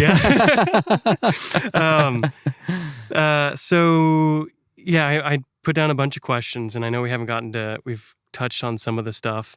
Highlights from 25. Do you want a cigar? Yeah, sure. Do you want one or no? I mean, can you smoke in the park? Oh, good point. Let's not. Yeah, I know you can't drink in the park. That's why I brought a beer just in case. This is non-alcohol. Oh, by the way, yeah, non-alcoholic. Oh, for anybody who's wondering, Sierra Nevada Trail Pass IPA, very good. Okay. Have you fucked around with non-alcoholic beers much? Beery. It's not bad. No, not at all. It makes I usually do, like, I've done athletic brewing. Yeah, those are good. The golden is my favorite. Yeah. Yes, the like cerveza style. Mm-hmm. Yeah, but I just like a good old sparkling water. I like those too. Yeah, I got a bunch of those. The HEB ones. Mm-hmm. Those are my go-to. Yeah, I've been doing this thing. It's black cherry with you mix it with blue raspberry Kool-Aid. Okay. And Hannah and I call it candy because it just tastes like pure candy. It's. But you have a sweet tooth. I do. I don't. Yeah. So you say something to me like that to me, and I'm like, oh no, yeah. I do. I'm lucky that I don't have a sweet tooth, but I don't have one. It's a curse. Yeah. I love cookies. It's okay. Apples I like help, cookies too. Okay. So highlights from 25. What worked? Favorite thing that happened? Least favorite thing that happened. Biggest challenges, obviously WTS was a massive challenge. But what was one of your favorite things from the year? It was West Texas Showdown. And to zoom out a little bit, it was the satisfaction of a job well done over 6 years of trying to string this thing together. And I hate to talk about this too much because, like, I put myself in this position. Nobody made me do it. I've asked for it. And so I am not complaining, but it has been, I've pushed myself way closer and maybe beyond the edge than I should have. And I have a lot of like dad guilt because I've like really taken a lot of risks that I shouldn't have taken as a responsible father, I feel like, or I know, and I've gotten away with it, you know? So there's been a lot. I've put a lot into developing the series, and for it to all be done now, for everything 6 years ago me, 7 years ago me, the guy that came up with this idea that's starting to lay the groundworks, went in and talked to Chris the very first meeting we ever had and built it from there on to have West Texas go off so well. It's the greatest thing I've ever done. I mean, it's not just like, oh, this was a great 2025. I mean, this has been a amalgamation, and it goes back further than that. The first thing, when I was 14 years old, when I did my Eagle Scout project, I threw a bike rodeo, and I've told the story a million times, but I rode my bike up to the radio station and got airtime. I rode my bike and talked to the Walmart manager and asked if we use their parking lot. And I rode my bike up to the police station, asked if they would teach bike safety. So this is just predestined then? This is just who I am. Like it goes way beyond like, oh yeah, like I built this thing. Like I have been like looking for ways to find, I've done YouTube videos and blogs and websites and led scout trips. And this is who I am and I've always been. Right. And so like, to like, it's the amalgamation, to use your word, well put, of like a lifetime of like trying to point my ship and my compass in this direction. And how can I make a difference in something that I care about a lot, which is wild spaces and outdoor recreation. Those are the things that I've chosen to hang my hat on. There's a lot of important issues in the world, and sometimes it feels silly to like, this is what I do when there's other things that maybe are more important. But for better or worse, like this is the thing I do. This is the thing that like, is it people's mental health machine. It's their medicine. It gives them something to put on their calendar so they're living a more healthy life. They're, whatever it is, like purpose-driven life. Like, so I believe all this stuff. And so like to be sitting here now, having put in a lifetime of work and kind of feeling like I finally found my niche, and it's like, oh, this is it. Like you do this the rest of your life, Patrick. Like you just do this. This is all you do. So was it this year that really sunk in for you? Like this is happening? Or was it like the beginning of ETS, or was it sometime before that? Where it was like,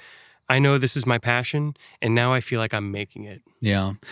It started with... Or do you feel like you're making it? Sorry, I just assume. Yeah, no, well, I appreciate the assumption. Yeah. I'll dive into that. It happened a lot with ETS, certainly. I mean, that experience of the first year, 50 people signed up, the second year, hundreds, next year, 200, next year, 250. Like every year it just kept growing. And it's like, holy fucking shit. Like, this is real. This is happening. It took a while to like pinch myself. And really like, it took me a while to catch up to speed. It's like, oh fuck, like I need to like step up like a lot more. Cause you see a lot of, and I'm not like talking shit, but like, you see a lot of bikepacking races and, maybe 10, 15, 20 people show up, and that's great. But that's what I expected. I didn't expect to get, a lot of people showing up. It wasn't on my radar. And so it took me a while to like catch up to what was happening and to like probably take it as seriously as I needed to take it. What was your question? I don't remember anymore. No. Oh, at what point did I feel like... Do you feel like it is, you've made it, or like you're positioned in a point of success? Yeah. Like to make a career or a life or a, whatever out of it. It's a hard question to answer because it depends on at what point you catch me. Like I mentioned, I mean, it's been very challenging to get to this point. And there were many times where it was just challenging and it wasn't as rewarding because it was so challenging that I think it just like overrode that. But this is a very important but. I never gave up on it because I believed in it so much. I never stopped believing in the potential that it had.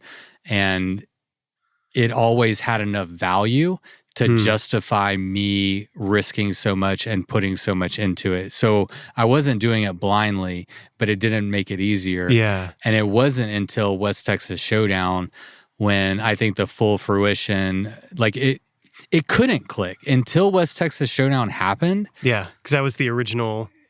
It couldn't, yeah. I mean, idea. Yeah. I mean, and I really don't remember what happened first, but they were about the same time. Doesn't matter. But like, until the Showdown series is complete, it's just a work in progress. And so I could never feel like I had it secured or felt like I was on stable ground until we had a successful West Texas Showdown. And now that has happened, good things are just happening. I mean, it really like, and it's not a shocker. Like West Texas, not aside from the Showdown, like Big Bend is on everybody's radar. Everybody wants to go ride in Big Bend.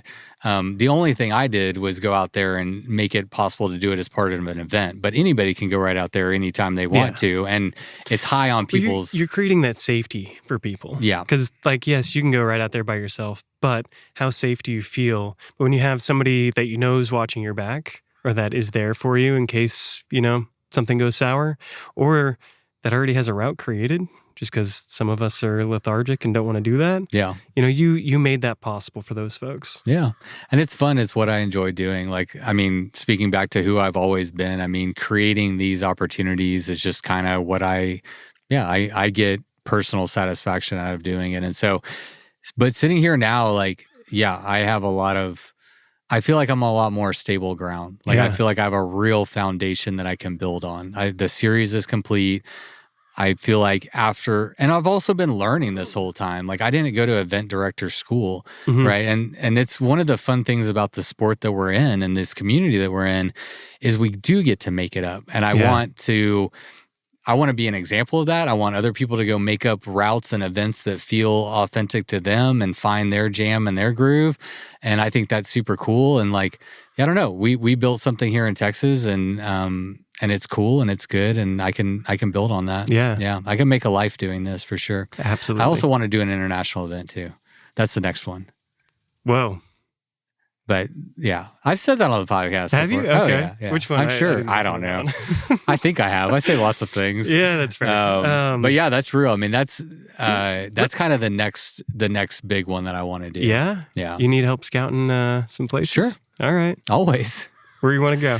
I'm not saying right now. Oh, yeah. okay. I'll keep that one close to the chest. Yeah. I have some different opportunities that have been presented to me, but there's one in particular that I'm eyeballing pretty hard. And I also need to talk to people, because like anytime you're building something now, you're building on the work of other people. Nobody's doing anything like just in a vacuum, right? Like I didn't go out to Big Bend and like make something that nobody's ever seen before, you know? And so it's important, like, you know, in this one region in particular, there's some people that I need to talk to and say, hey, would you be cool with this? Or do you want to be involved in it? Yeah. Like, and that's the way I would pitch it at first is, hey, would you like to be involved? And then, and maybe I don't have any business being there at all. And I don't have a part, but you know, those conversations need to happen before. Just how you approach the Terlingua folks. Yeah. Like, I'm here for you guys. I'm here to be a part of this. Yeah. Don't want to step on anyone's toes. So,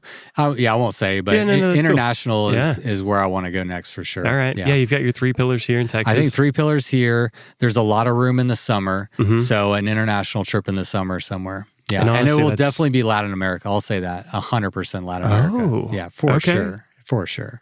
Sick. Yeah. All right. That's all I'm saying. Yeah. But I will say that. All right. Yeah, because I'm excited about that. That'll be good. Yeah. And I'm not putting, like, I don't know when that'll be. It could be 5 years. Sure. I don't know. Yeah. But that's the whole. I said I was talking about how I learned. You know, is like I have been learning this whole time. I've been learning, and it's why I did West Texas last. And I told everybody at West Texas, I did this intentionally. I did this so that by the time we got to West Texas, I wouldn't be a greenhorn coming in here with no idea how to run an event. Yep. At this point, we have, volunteers that come almost every year, like people know our system. Yeah. We have riders. I know them. They know me. They know what they're getting themselves into, kind of. But like we've developed a system now. And now I feel like I've kind of earned the right to like take an event to West Texas. And now my dream is to go international, but that's a whole nother leap. And so, that's the next goal. So 2026 is really like you've established your 3 pillars, build on that, let it settle in a little bit. Add gravel this year. Yeah. Let the foundation kind of like settle in and then build your house on top of that. Yeah. I love it. Yeah. Yeah. That's what I want to do, man. I'm not going anywhere. If y'all haven't got rid of me yet, that's fair. Yeah. I'm sticky. Yeah. Yeah. Someone's got to do it though. I don't know. Truly. Yeah. And Texas is such a beautiful place to do it because we have such a varied landscape. I mean, we're freaking huge. Yeah. We're massive. Yeah. Like the difference between far east and far west, or even, Brownsville to Dallas is so different. It's so much fun. I mean, it's fun to introduce Texans to parts of Texas that they've never seen, but I love the idea. We have one cool thing that's happening. So we created and for anyone that doesn't know, I originally called it the Triple Crown Showdown, but we're calling it the Triple Star Showdown now, as a nod to Texas, as a way to let the OG Triple Crown stand alone as its own thing. But we're the Lone Star State, and I want to give a shout out to Kyle. I told you this, but just for the podcast. Yep. Kyle created our Triple Showdown belt buckle, and it had 3 stars on it. So everything just came together. We're going to call it the Triple Star Showdown. And why was I talking about that? Dude, ADHD is a motherfucker. Oh, I'm learning. Yeah. You go there, do the Triple Star. And then potentially international. Yeah. I don't know if that was all part. Oh, showing Texans, Texas. Yes. Yeah. That's what I was going to say. Thank you. Gotcha. Yeah, so we created the Triple Star Showdown, which is just doing all of the events in a calendar year. And when you sign up for East Texas now, it says, are you committing to doing all 3 events? And we have a bunch of people and from out of state as well that are like doing the whole series. So wait, you have to... You don't have to. Okay. You don't have to. Like, you can say maybe. Yeah. It doesn't matter. But I'm just trying to get an idea of to gauge interest. Yeah, like who's going for it? How many trophies do I need to make?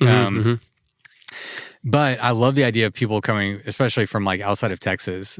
First time in Texas, they go to East Texas, then they do Central, then they do West. They're like, what? All in the same state? It's like, I mean, it's very diverse. Stark differences. Yeah. It's fun. Oh, cool. Okay, so I did have questions about media. All right. So this year, I thought the media was top notch. Like, stepped up the game, having multiple media cars, and like you've got Ariel, locking down social media. Yeah. Amazing. What does 26 look like for media? Are you going to expand? Are you going to try and keep the same? How do you feel like that's impacting your races?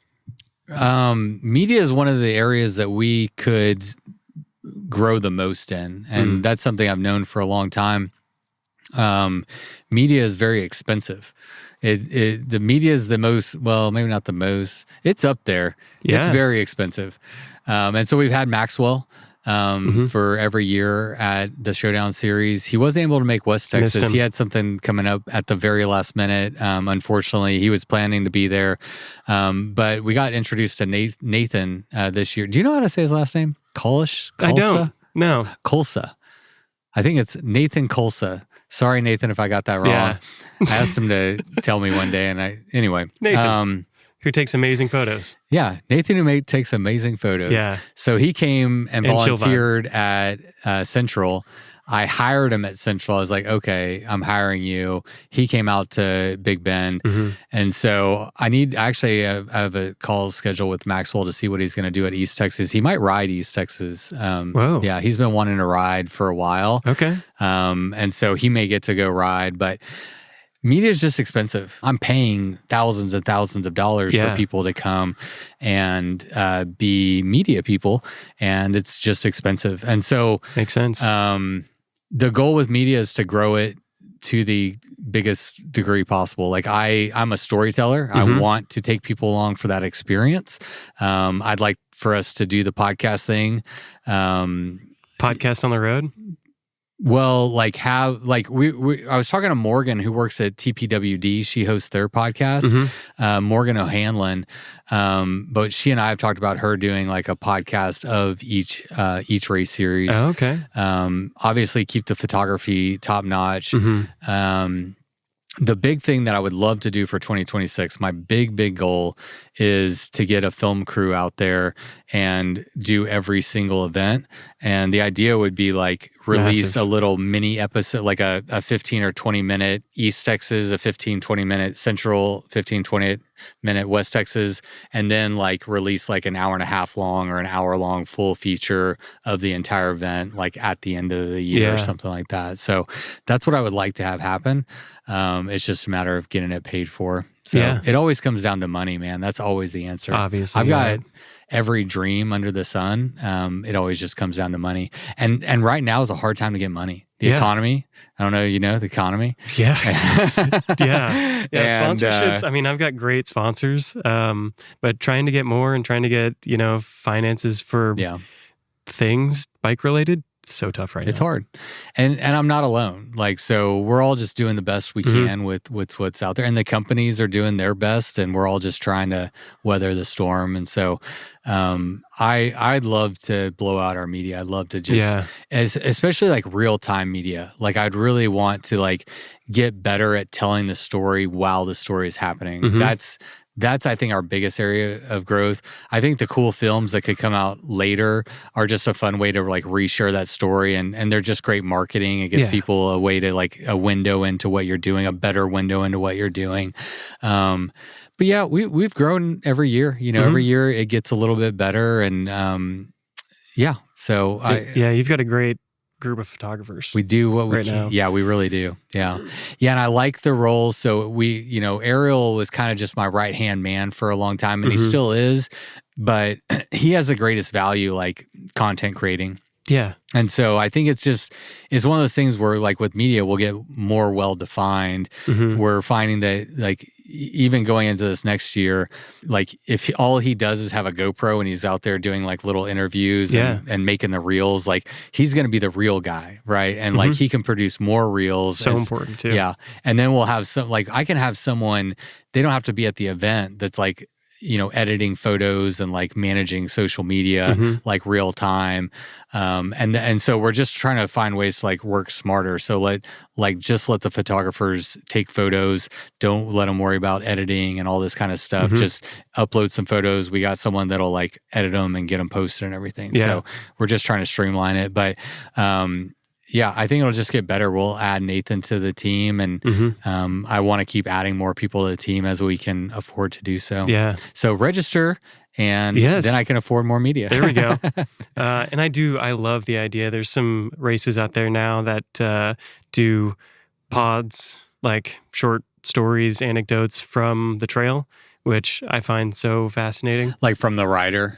Yeah. Yeah, so, like, just if having somebody tagged in with a cameraman that gets, a 30-second clip of somebody being like, this is the hardest fucking shit I've ever done in my life. Or like, did you see how pretty that... Meg, right? With Detours, is that her name? Mel. Yeah. I mean, that's good shit. And I mean, Mel's amazing. Nelson is the blueprint of what's possible. And also, it costs $500 to $600 to go enter one of his races, and he has 200 to 300 people doing it. And if you do the math, you have a lot of resources to work with to be able to have a really amazing media crew, and good on him. That's awesome.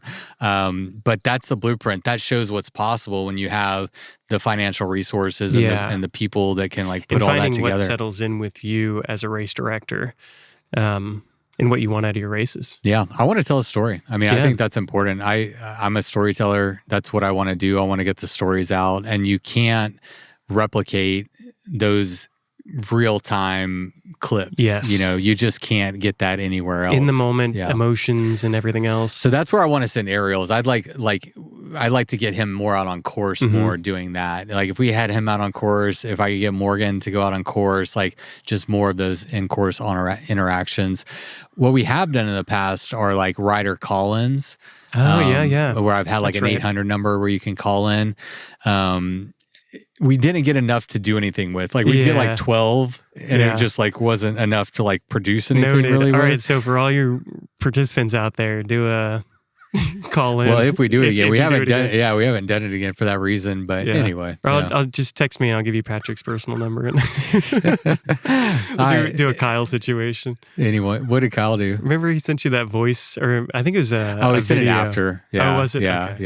yeah. He sent me. Yeah, he showed it to Natalie. He's like, I don't want Patrick to put that on the internet. I was like, I'm not gonna put it. I don't push it on the internet if people don't want it on the internet. Yeah. For the record, I'm a nice guy. I think you're doing a great job, and I'm stoked to see how that evolves, because it's evolved so well over the years. I appreciate that. I mean, part of it is just getting like credibility too. I think, West Texas added a little bit more legitimacy to like the series, and that's fair and valid. I think that's fine.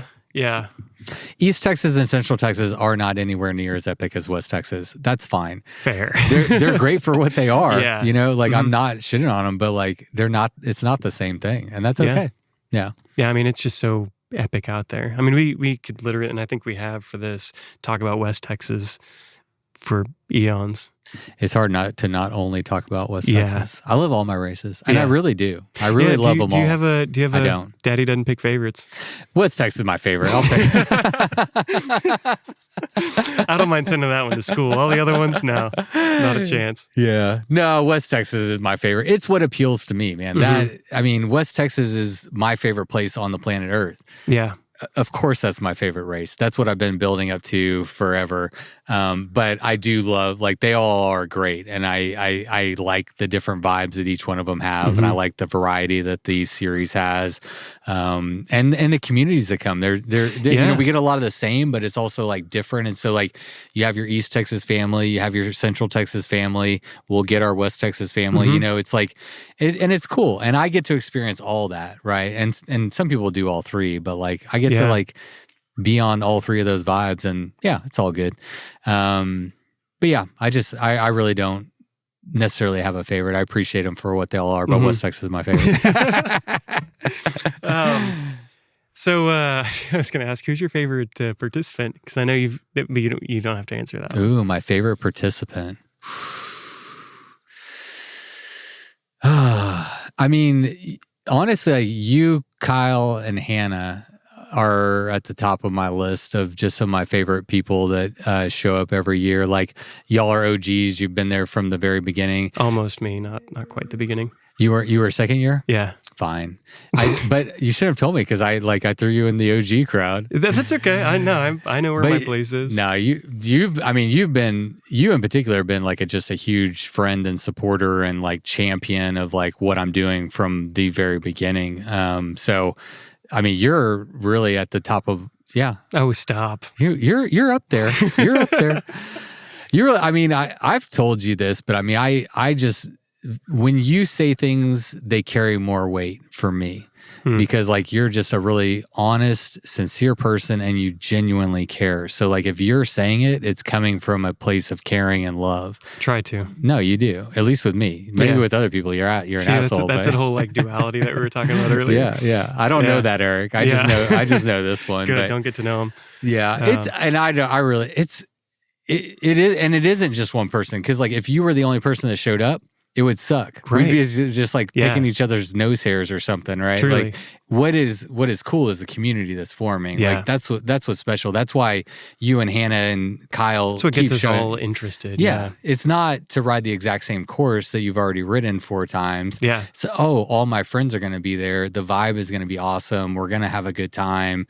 We're going to play bikes in the woods for a weekend. Yeah. Let's go do that. You know, we're going to like, party afterwards. It really isn't like a person that can define an event. Yeah. Hopefully I could go away in the event. Like I don't want to be the thing. Like well, I'm like the figurehead of it, but like I want that community to exist independent of what I'm doing. Yeah.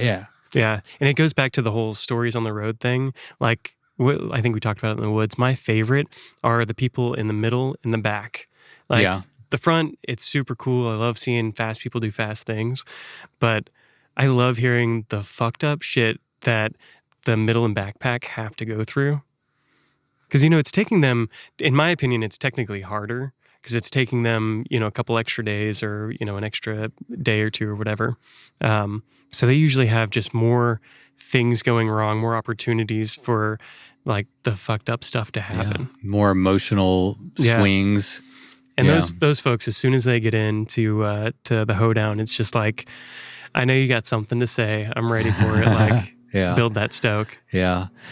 Being there at the finish line is one of the most gratifying things that I have ever experienced, especially like, and it was just, everything was just amplified at West Texas. Like, I don't want it to overshadow, but it just was like, if you survive that. It's okay for this because it was the first year. Now, 2027, when we chat again, to recap 26, we'll just stay tone even. It down a little bit. All right. I can be giddy for 1 year. Yeah. That's fair. When you survive West Texas Showdown, God, when Kyle came, I mean, I said this on the last podcast, but dude, remember when Kyle came in to the finish line? I wasn't there. Oh, were you at Sauceda? Yeah. Oh, God, dude. Yeah. The electricity was just fucking wild. And then Hannah came in and it was like, holy shit. But to speak to what you said, like when Victor came in and when like, Chris, oh God, what was his name? 3rd place Showdown, DFL. He's the guy that wore the hat. Oh, Ryan? No. Fuck. We'll Chris, was it Chris? No. I thought it was Ryan. Was it Ryan? It was, he had a cool name on the internet, I thought. It was like... Because what was his name? His like name was like something nice or good or something friendly or Robert Nice. Yes. Robert? Rob Nice. Something like that. Okay. We'll get it sorted out and shout you out. But yes. Shine. Robert Shine. Yes, he shone through. Yes, he did. He shone through. But he was our DFL. Like, yes. No one was there for that one except for me and his wife and Carol, one of our Rockstar volunteers, who Carol is stepping up to like be part of the Bikes for Death or Texas Showdown Series team in an official capacity. So y'all are going to be seeing her a lot at all the events. She's so clutch. Having her on the team, we're gonna. Yeah, I don't want to say team. I don't want to put too much pressure on her shoulders, but I think having her she's run events. She's like a very organized person. She has a lot of skill sets. Stays really calm under pressure. Really, she's good. She's good. But Robert Shine. So it was us three. And he came in at like 3:30 in the morning, and we stayed up to like 5:30 in the morning, drinking some Modelo's, just talking, hearing all of his stories. And like those moments, like whether there's a crowd of 20 there or whether it's just me and like a couple people, like I get to be at the finish line and I get to hear every single story, and it's great, man. Yeah. It's like, such a beautiful thing. Yeah. Yeah. And then you got to go. Yeah. Woodpecker.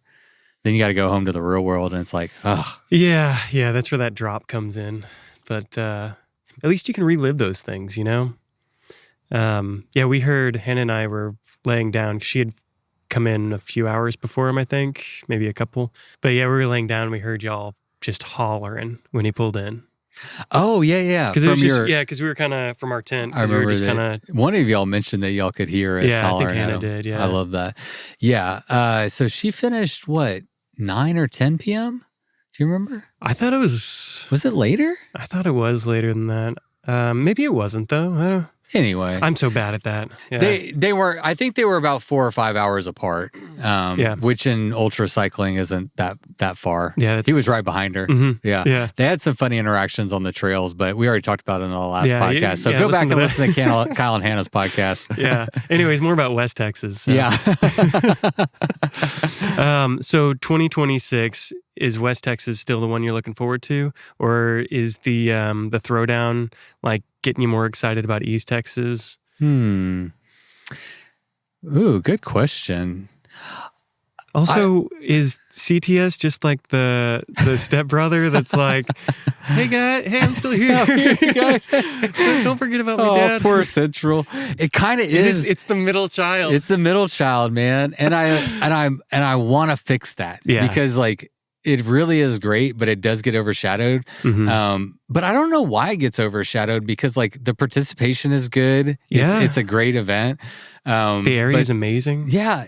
It's not as wild. Like East Texas, you really get out into the sticks and you're like, oh, we're in East Texas right now. Oh, you know? You go out to West Texas, you are in West Texas. Like you're in survival mode. Maybe Central's just like a little bit toned down. It's just not that extreme. Yeah. And so it's not as like sticky. But again, I'm fine with it because like it appeals to a certain demographic that is like totally into it, and it definitely has a place. But like I said, next year I'm scouting a more gravel centric Central Texas Showdown. I'm not committed to the routes staying exactly where they are. I like the idea of moving them around, shaking them up, making it interesting for people, and reusing the routes. Like if we go away from that Central Texas Showdown route that we have now, like we were talking about on our ride, I like the idea of like doing a new route for 2 years and then going back to the other route for 2 years. But I'm not married to it. I'm married to keeping the series intact and having a Central Texas. But yeah, it gets overshadowed. Yeah. And why do you have a thought? I think you nailed it. I think it is the wildness of it. Yeah. Because yes, West Texas is the most wild I think you can probably get in Texas. East Texas has like a totally different wild vibe because yes, you've got gas stations and, convenience around you, but you're also going through like Davy Crockett. You're going by the that off-road park. Oh yeah. And I know exactly what you feel like kind of like Ozark Doom.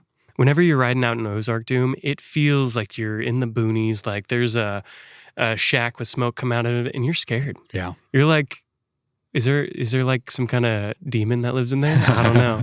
But East Texas has that same kind of feel. You don't know when you're going to see a hog or an alligator. Or, Was it, you were talking about Lindsay Shepherd on our ride, and I believe this was a Lindsay Shepherd story. I hope I'm assigning it to the right person, but I believe it was her. She was out in the middle of the Ozarks. I believe she was riding high country though. Yeah, I believe this was high country. Same terrain though. And she's in the middle of nowhere, and she gets approached by somebody that's like on a search for a missing person, and the person that's looking for the person is clearly on meth, and she's like having a rational conversation with a methed out person in the middle of the Ozarks, in the middle of nowhere, and you're like, this person's on meth and they're looking for a missing person, and they want to know if I'm the missing person, and you're like, no, I'm not the missing person. And point is, you're not going to get that in Central Texas Showdown probably. Probably you might get it in East Texas. And actually, I've had interactions like that in East Texas where like a random pickup truck stops you on a remote gravel road. They're like, "What the hell are you doing out here?" Yeah. And you're just like, "I'm just riding my bike." Yeah. Yeah. I mean, it's usually like really sweet interactions because you tell anybody they're curious that you're riding 400 miles, and they're immediately like, "Why?" Yeah. Yeah, they usually are. I haven't actually heard of any like real bad experiences in East Texas, which I'm really grateful for. Yeah. I think there was one, I can't remember if it was 23 or 24, but it was just like drivers being assholes. Oh, like coal rolling. Oh yeah, I do know about that. Yeah. Yeah. And I think it was Kayla got buzzed and Hannah got buzzed. Yeah. But those, I guess I was making a distinction between like, because drivers and people are kind of like two different things. True. And I was just saying like the interactions, like we haven't had anyone like roll down their window and like, threaten somebody or anything crazy like that. Like there hasn't been any like, but there's definitely been some cars, not a lot of them, but we've certainly, and you're going to get that kind of anywhere. Yeah. And it always sucks. Culture, Yeah, it always sucks. But yeah, I've had interactions too, and they're just curious. They'll roll down their window like, "What are you doing out here?" And you're like, "I'm riding my bike a long way," and they're like, "Okay." Yeah. I got busted at 2 or 3 a.m. on a church. I was sleeping at a church. I was on the Showdown, the East Texas route, and it was, it's fair enough. It's 3 o'clock in the morning. I'm on the porch of a church. Yeah. I look like I look, and this guy, he was coming home from the bar. So that's what made it interesting. He pulled in, he's showing his lights right on me. Got out, he's like, "What are you doing here?" I was like, "Hey man, I'm going on a bike ride. I just stopped to get some water. I'm keeping on going." He's like, "Oh, okay. That's weird." Yeah. I was like, I know. It's kind of weird. Yep. He's like, "All right, well, I just wasn't sure what you were doing at the church. This is a crazy time to be at a church." It's like, that's fair. It's a crazy time to be at a church, and it is fair. Like you have to understand where he's coming from. If he drives down that road 100 times, whatever, and like he sees some dude that obviously isn't from around here who's like hanging out at church, maybe you should stop and like make sure, Yeah, but, I mean that's him taking care of his community to an extent. Yeah. Obviously, I mean that it all depends on the person you get, but I feel like in East Texas, I'm from East Texas, and I think there's some hospitality here. All right, say something good about Central Texas. Central Texas. or you can say something bad if you want to. It's okay. No. One good, one bad, huh? Central Texas. I love the vibe at the Castell. Super cool vibe. Yeah. Don't like all the road. That's where you struggle. That's me. Yeah.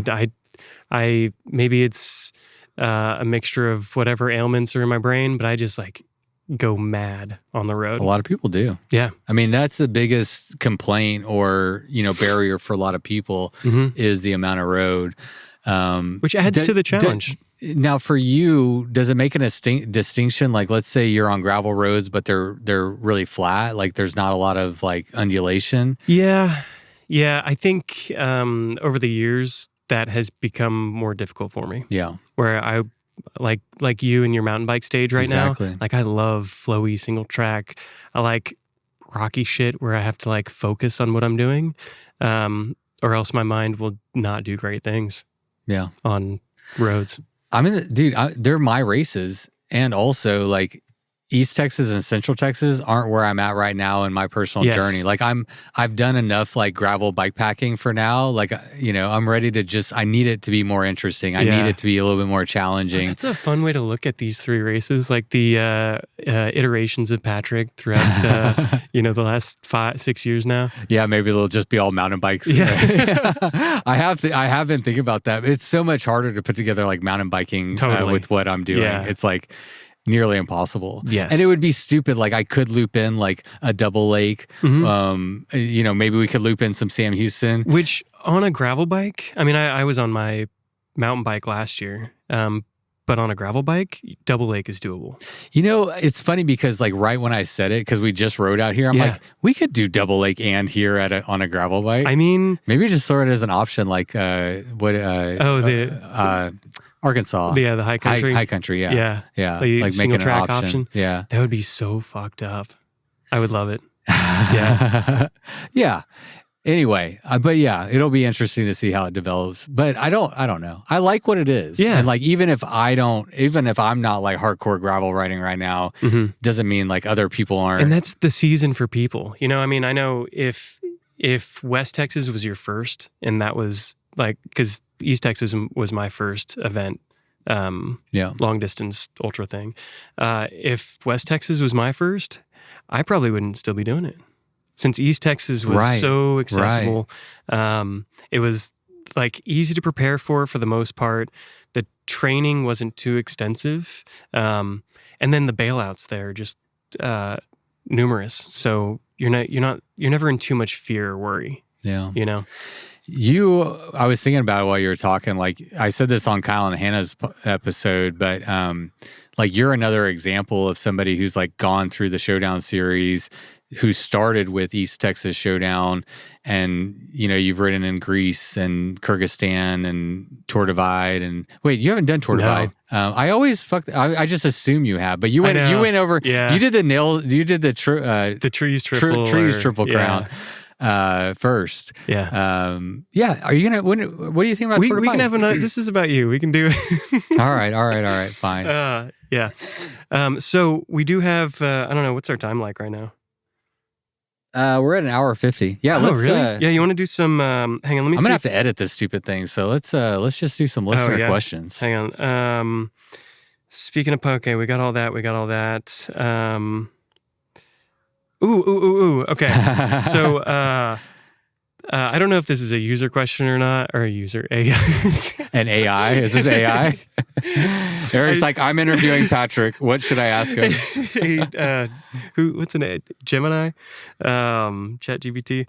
No, I don't know where this question came from, if I saw it from a listener or not, but favorite bike to see in an event, at one of your events? Like what style do you like to see, want to see more of? And I guess it depends on which ones. Maybe we pick like... No, I got an answer. Okay, go. Because I don't care.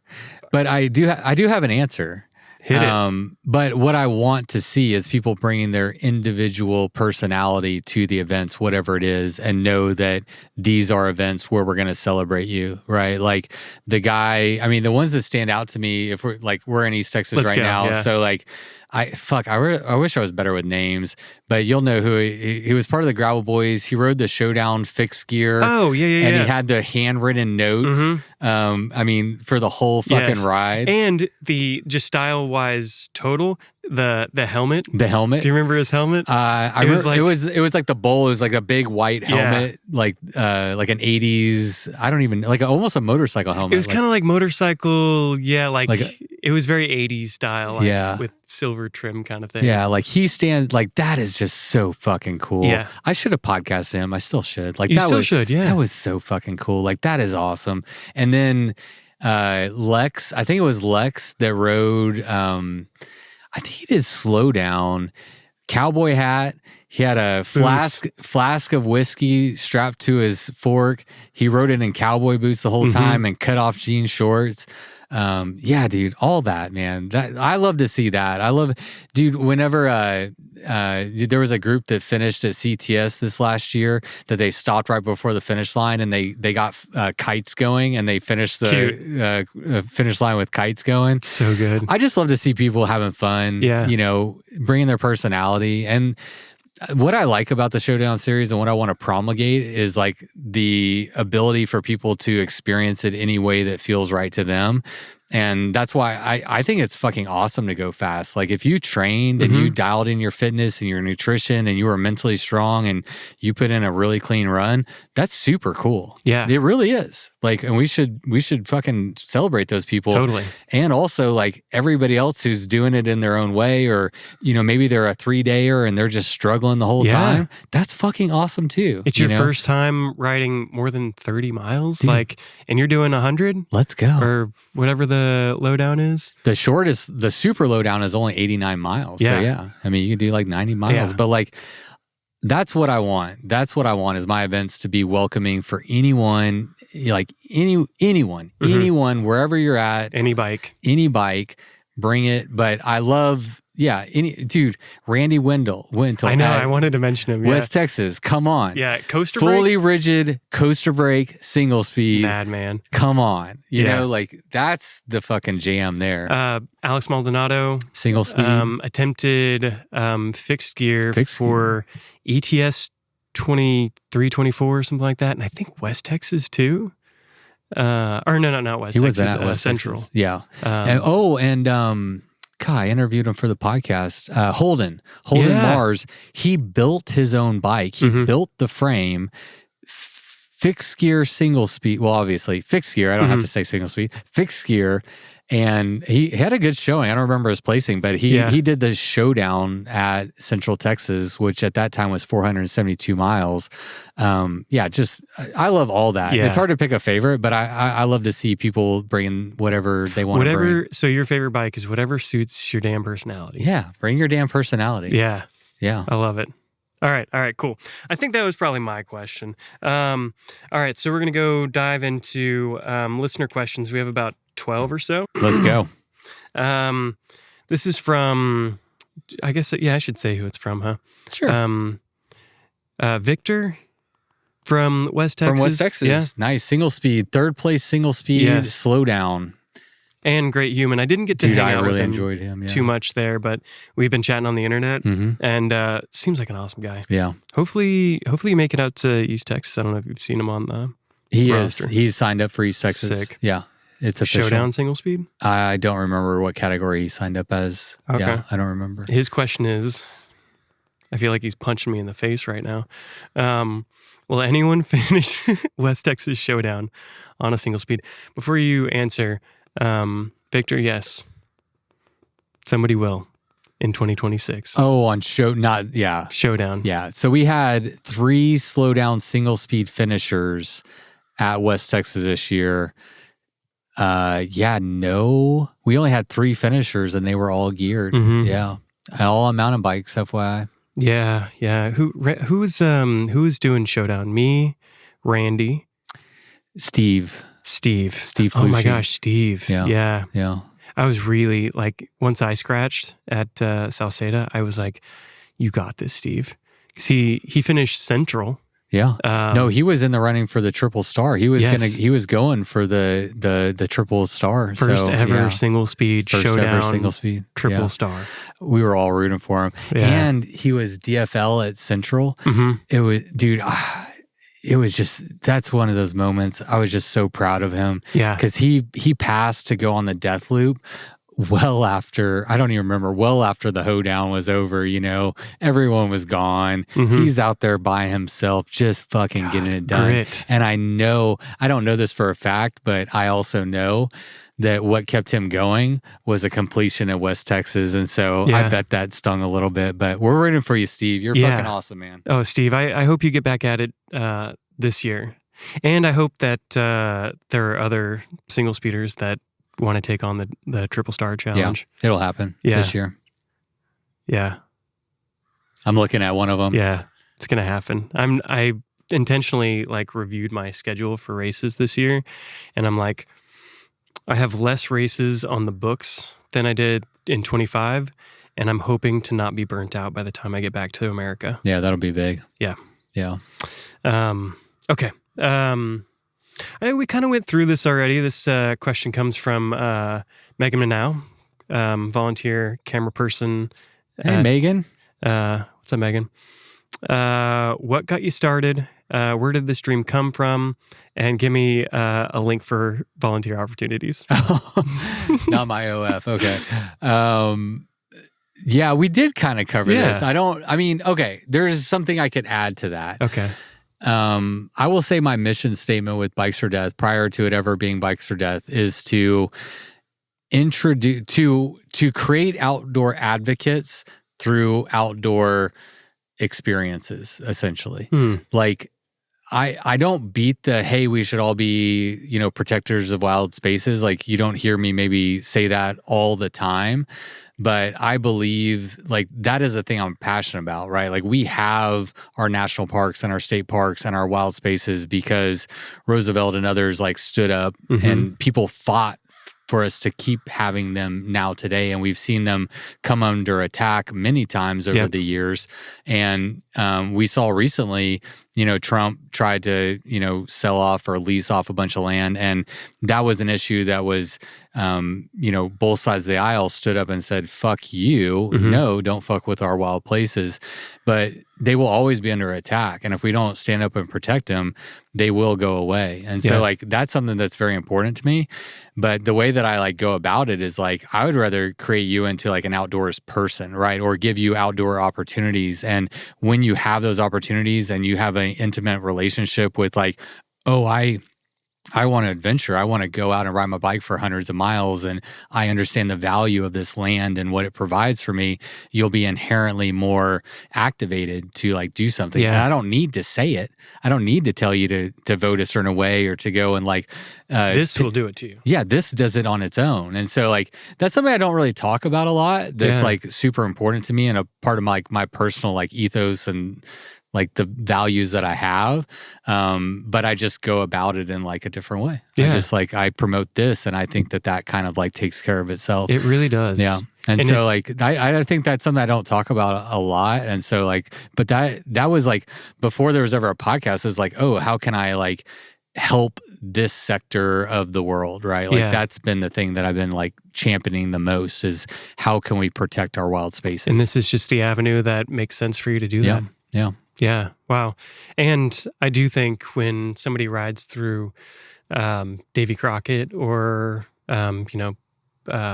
Huntsville or into West Texas, they'll see that beauty. And like I always say, anytime I go out to West Texas, it's just magic. Yeah. It's something that you just can't really express in words. I feel like poetry might be the only way. Or song, poetry. Yeah. And maybe words don't do it justice. Truly. Maybe they'll always fall short. And maybe that's kind of special is like, it's so meaningful that we can't even like fully articulate like how special it is. Yeah. And like, we'll do some trail cleanup and hopefully people will like feel a strong enough connection to that land to want to spend their time and energy and money to go out there and to devote a weekend to do that, right? Yeah. Like, or maybe you can just give money, like whatever it is, like maybe you vote, like whatever it is. If you don't have like, time, but you have money. I promise you, if you care about those spaces, you're going to want to protect them. You're going to understand the value that they have. That kind of little sidetrack here. Maybe, having a 5th event every year might be something interesting. Like the international one? No, aside that, give that one a couple of years. Yeah. But no, just like you did in 25, like an event that's specific to raising funds for something that's meaningful for you, for the community, for the state or the nation or the whatever. Yeah. But just using your voice. Yeah. I mean, the larger goal is to create the Ride Bikes Be Rad Foundation. And then like, I want to have my own nonprofit that I run underneath the Showdown Series. That's like, and ideally, what we would do is like find things in each region to give back in each region. So like give back to the regions that we're like, recreating in. Mm-hmm. Yeah, that's awesome. Okay.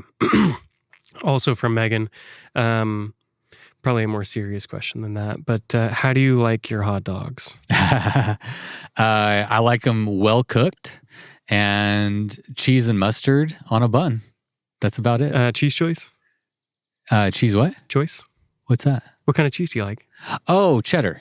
Cheddar. Okay. Yeah, right. Cheddar cheese. Cool. I thought you were asking me if I like the cheese already integrated into the hot dog, which I don't really, but my kids love them. Those are the only hot dogs they'll eat is like the cheese-filled hot dogs. But yeah, I like them well cooked. Like, and they're better. Like, I don't eat hot dogs unless I'm camping. I think that's like one of the only times I ever eat hot dogs. So like, yeah, over a campfire, a little bit of soot on it, a little bit of charcoal, well cooked. Yeah, that ash definitely adds. Yeah, I want a little crunch to it. Just like you like your marshmallows? Yeah, for sure. Okay. Yeah.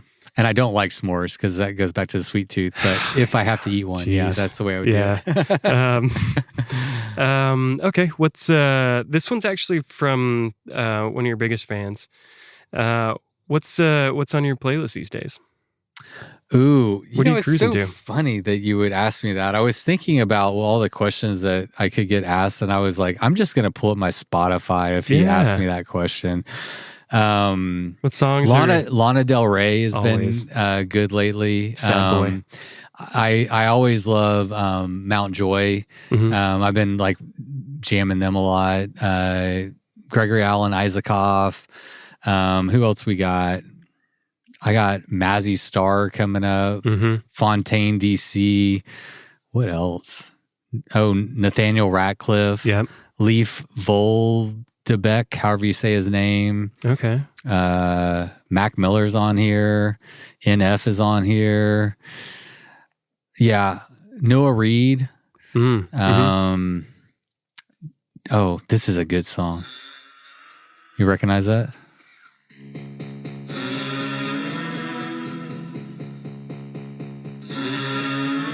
This was the intro this was my reel for announcing West Texas Showdown. Oh, is that what For a moment.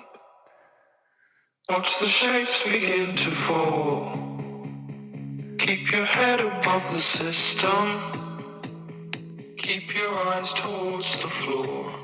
There you go. Awesome. What is that genre called, you think? It's kind of like, it's kind of like Americana folky. Yeah. I mean, David Ramirez, he's based out of Austin, one of my all-time favorite artists. I've been to see him so many times. Big fan of his. I like old school rap, the rap I grew up on in the 90s, fucking Cypress Hill, Eminem, of course. I mean, basic white guy hip hop rap kind of stuff. I'm not like hardcore, but yeah. Cool. But I mostly listen, like lately it's been funny. I've been listening to like a lot of kind of like really like soft music, but I've been going going hard on my runs, and I'm like listening to stuff that's like love songs and shit. Oh, Taylor Swift. Yeah. A lot of Taylor Swift. I think we're the same right now. My daughter has totally turned me into a Swiftie. Yeah. I have a 16-year-old daughter. So yeah, she's a big Swiftie. And I was like, I started listening. I'm like, dude, she's catchy. She's good. I'm like, she doesn't have any bad songs. And I'm like, one day I committed to going through and listening to every single song she's ever written. I don't know if I made it, but I made a pretty good chunk. Huh. But yeah, I'm a Swiftie. Yeah. Yeah. I think on the way back from West Texas, Hannah was driving it, or maybe I was driving at one point, and she just Swift for like, I don't know, for however long. Dude, we can go hard on Swift. Yeah. It's good. Yeah. I liked it. Okay. Thank you for that. Absolutely. Let me skip around a little bit. You know who I think has one of the best playlists? Ariel Marlowe. I believe it. He's got a playlist for everything, and I've been on enough car trips and bike trips with him where it's like he always knows how to just match the vibe. He's got a playlist for any vibe, and maybe you do too. But we need to do more trips together. So anyway, maybe I can make it out to Big Bend. I think I get back on the 27th. Oh, okay. So maybe I can meet you out there. I'd love to have you. That'd be cool. Okay. Narnasty on Instagram. Oh, I thought that was the question. I'm like, God damn, I'm too old for this one. Chicken or steak? Oh, chicken or steak? It depends. Do Tacos. I have to pick one? Tacos? Yeah. All right, I'll go steak. Yeah, I eat a lot of I eat a lot more chicken. Okay. But like, yeah, in fried form. In fried form? Yeah. Am I eating it fried form? No. Chicken or steak in fried form. Oh, chicken for sure. I don't like my steak fried. You don't like fried steak? I mean, I would eat it, but normally I just eat it. I try to eat healthy, so I don't get anything fried unless my girlfriend makes me. We shared a buffalo just yesterday. We shared a spicy buffalo, whatever, fried chicken sandwich. I was like, let's get the grill. She's like, no, fried. I'm like, all right, whatever. So you get one of each, and then you cut them in half and swap. So you well, we usually share meals, so we just cut it in half. Yeah, yeah, cute. Well, do you get a milkshake too? No. What kind of? Oh, this isn't on here, but this is from me. What kind of milkshake are we having?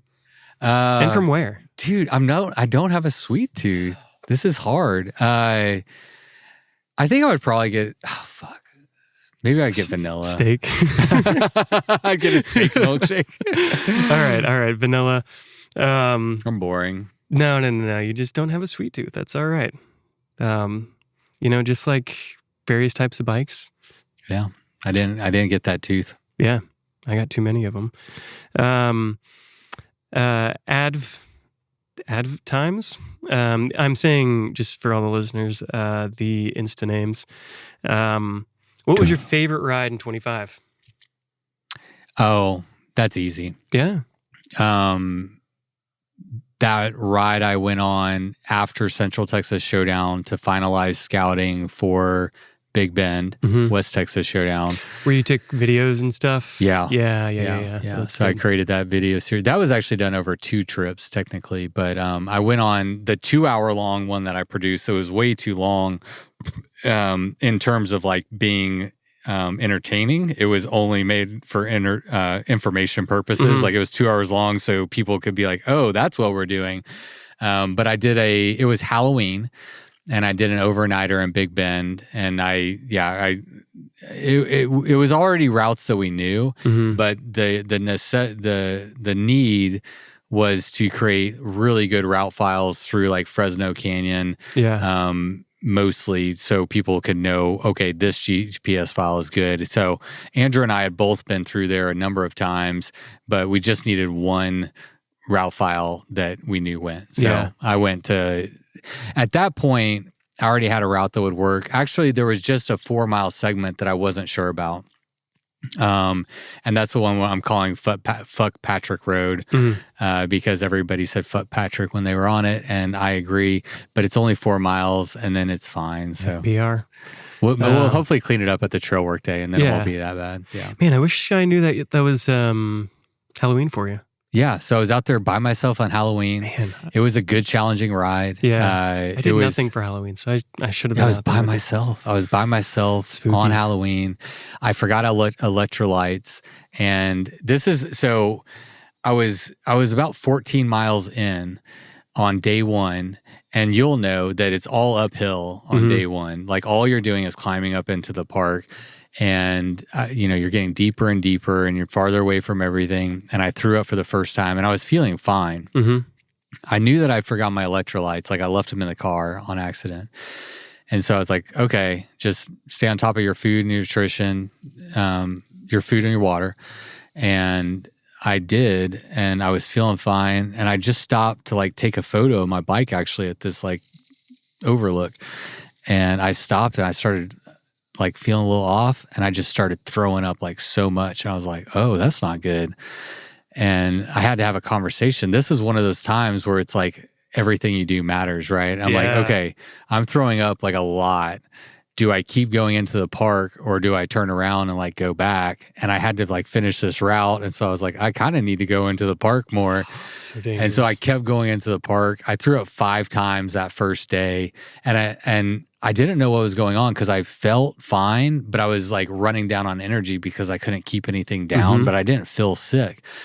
the next morning, so I made it through the night. I was like, got to camp. I was like worn down, but I was fine. And I actually like being in, like, I like when things are like, oh, this is serious. Like, so I was actually kind of having fun, even though it was like hard. And you're like AZT fucking throwing your bikes up mountains. Like, I was like, all right, now we're getting somewhere. The next morning, I ran into some horse girls that were out there, like, you know, doing their horse thing, and they were lost. They didn't know where to go. So I helped them with the routes and like helped them like tell them where they should go ride. Then I was like, y'all got any electrolytes? They gave me 3 packs of electrolytes and it fixed me immediately. And so I know what was happening. My body was needing electrolytes and I was eating and drinking a lot, but I was eating and drinking too much. So then I was just throwing up and your body everything. Couldn't absorb it. Yeah. So once I got the electrolytes, it was fine. But it was fun because like I was finalizing West Texas. It was Halloween. I was by myself and I had myself a little bit of an adventure. That's awesome. That was a good one. Yeah. It's funny when you get in those situations where you feel like death, but you're just like, now I'm even more determined. Yeah. Like, where did that come from? I love it. All right.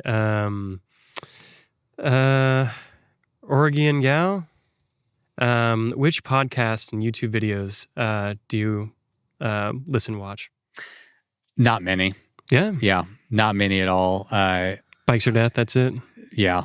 So, yeah, I mean, I used to listen to a lot of podcasts, but the reality is like I've gotten too busy to where I don't have the ability to consume other people's content anymore. Like, and I often will feel guilty if I'm like just sitting around like watching a YouTube video. I'm like, well, you should be making your own YouTube video. Why are you spending your time watching somebody else's?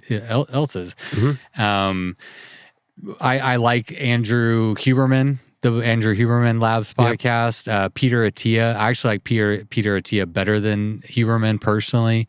I like to listen to like some true crime here and there.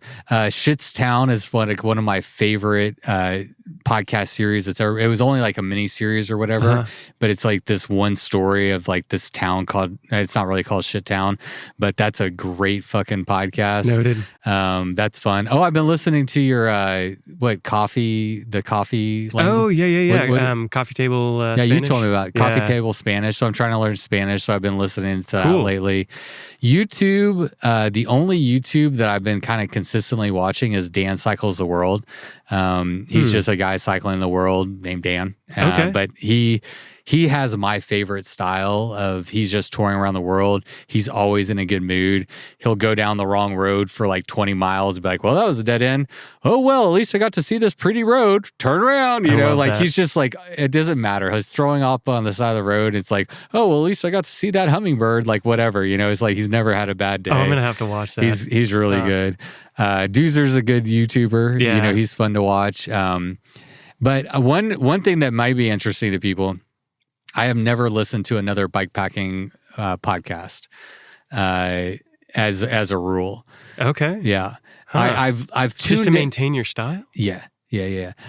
What I don't want to do is like I like just doing my own thing. I don't want to know what other people are doing. Like I'm happy for people like to be doing it. Yeah. And I want people to be doing it, but I don't want like their questions or their cadence or their tone or their style or anything to like come out. So like if I happen to copy someone, it's because it's just an accident. Like I've never listened to another bikepacking podcast. So yeah, like I was like, what I will do is like if I have a guest coming on and I don't know how they talk or anything, like I've tuned into like some other ones. Okay. And before I had my own podcast, I used to listen to like the Desolationist. I listened to the Canadian Bikepacker, whatever it was called. It was like Canadian Bikepack podcast, I think. There was another one that I listened to too. I can't remember, like an oldie. But I used to listen to some. Yeah. Okay. Yeah. But I just have this rule. It's like, why consume when you can create? Yeah. Yeah. I think that's from the few creators that I know, that's like their philosophy. It's like, really? Yeah. Oh, interesting. Yeah. It's like turning from consuming the media to creating it, and then that's all that, like Instagram, for example, is just for creating. You get sucked into the void if you start consuming. Yeah. So better just not. Yeah. It does help. Yeah. It kind of, it's more productive. Yeah. To just like produce my own. Yeah. I mean, you can flip through reels all day long, but anyways, Russell, It's from Russell. Oh, good. Yeah. How do you carry your water on your bike for long days, overnighters, and extended trips? Well, I love the Old Man Mountain. I really do. I wore my Old Man Mountain shirt today. The Bikes for Death podcast is now presented by Old Man Mountain. Yes. And Eric, the marketing manager, is going to come on, and I think we're going to actually talk about that at the top of this show. I think we're going to introduce Old Man Mountain. So by this point in the conversation, the listeners should be caught up. But I'm trying to remember their what it's called. The one on the forks. Axle pack. Oh, yeah. The axle pack. Axle pack with the... It just creates a mounting point on any fork, essentially, so you can like mount stuff on your fork. My favorite place to carry water is on my down tube. I have like a cargo cage down there, and I have like a 64-ounce titanium clean canteen that I strap down there. It's the best place to put water. I'll carry like a hydration pack low in my frame bag. And then I like to have like one accessible, like right on my top tube. So in my handlebar bag, I always have one there. Okay.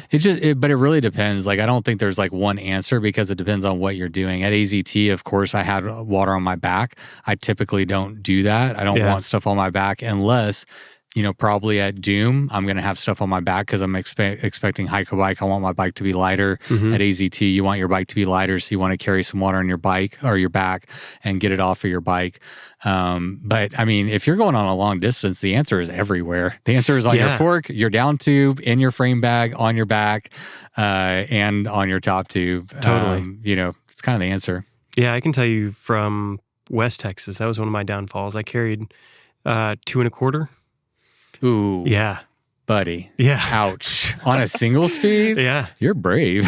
Dumb, yes. I wasn't going to say that. It's okay. Call it what it is. I was going to say it's either brave or this, but that was the mistake so many people made. Yes. And I think we won't see that again. And I'll do a better job of telling people. Like, because I think what we'll do next year. You did a great job telling people. We did, but the next level is... These are the required items. Yeah. Go to this desk. They will check to make sure you have those items. Now you are fully registered. Bike check. That'll be next West Texas Showdown. Yeah. A bike check. Bike and gear check. Yep. Filter, next year. Water capacity. Yeah, a little first aid. Make sure your batteries are... sleepy. Yeah, are you pinging? You got batteries? Yeah. Basic stuff. Yeah, repair stuff. Which for a race like that...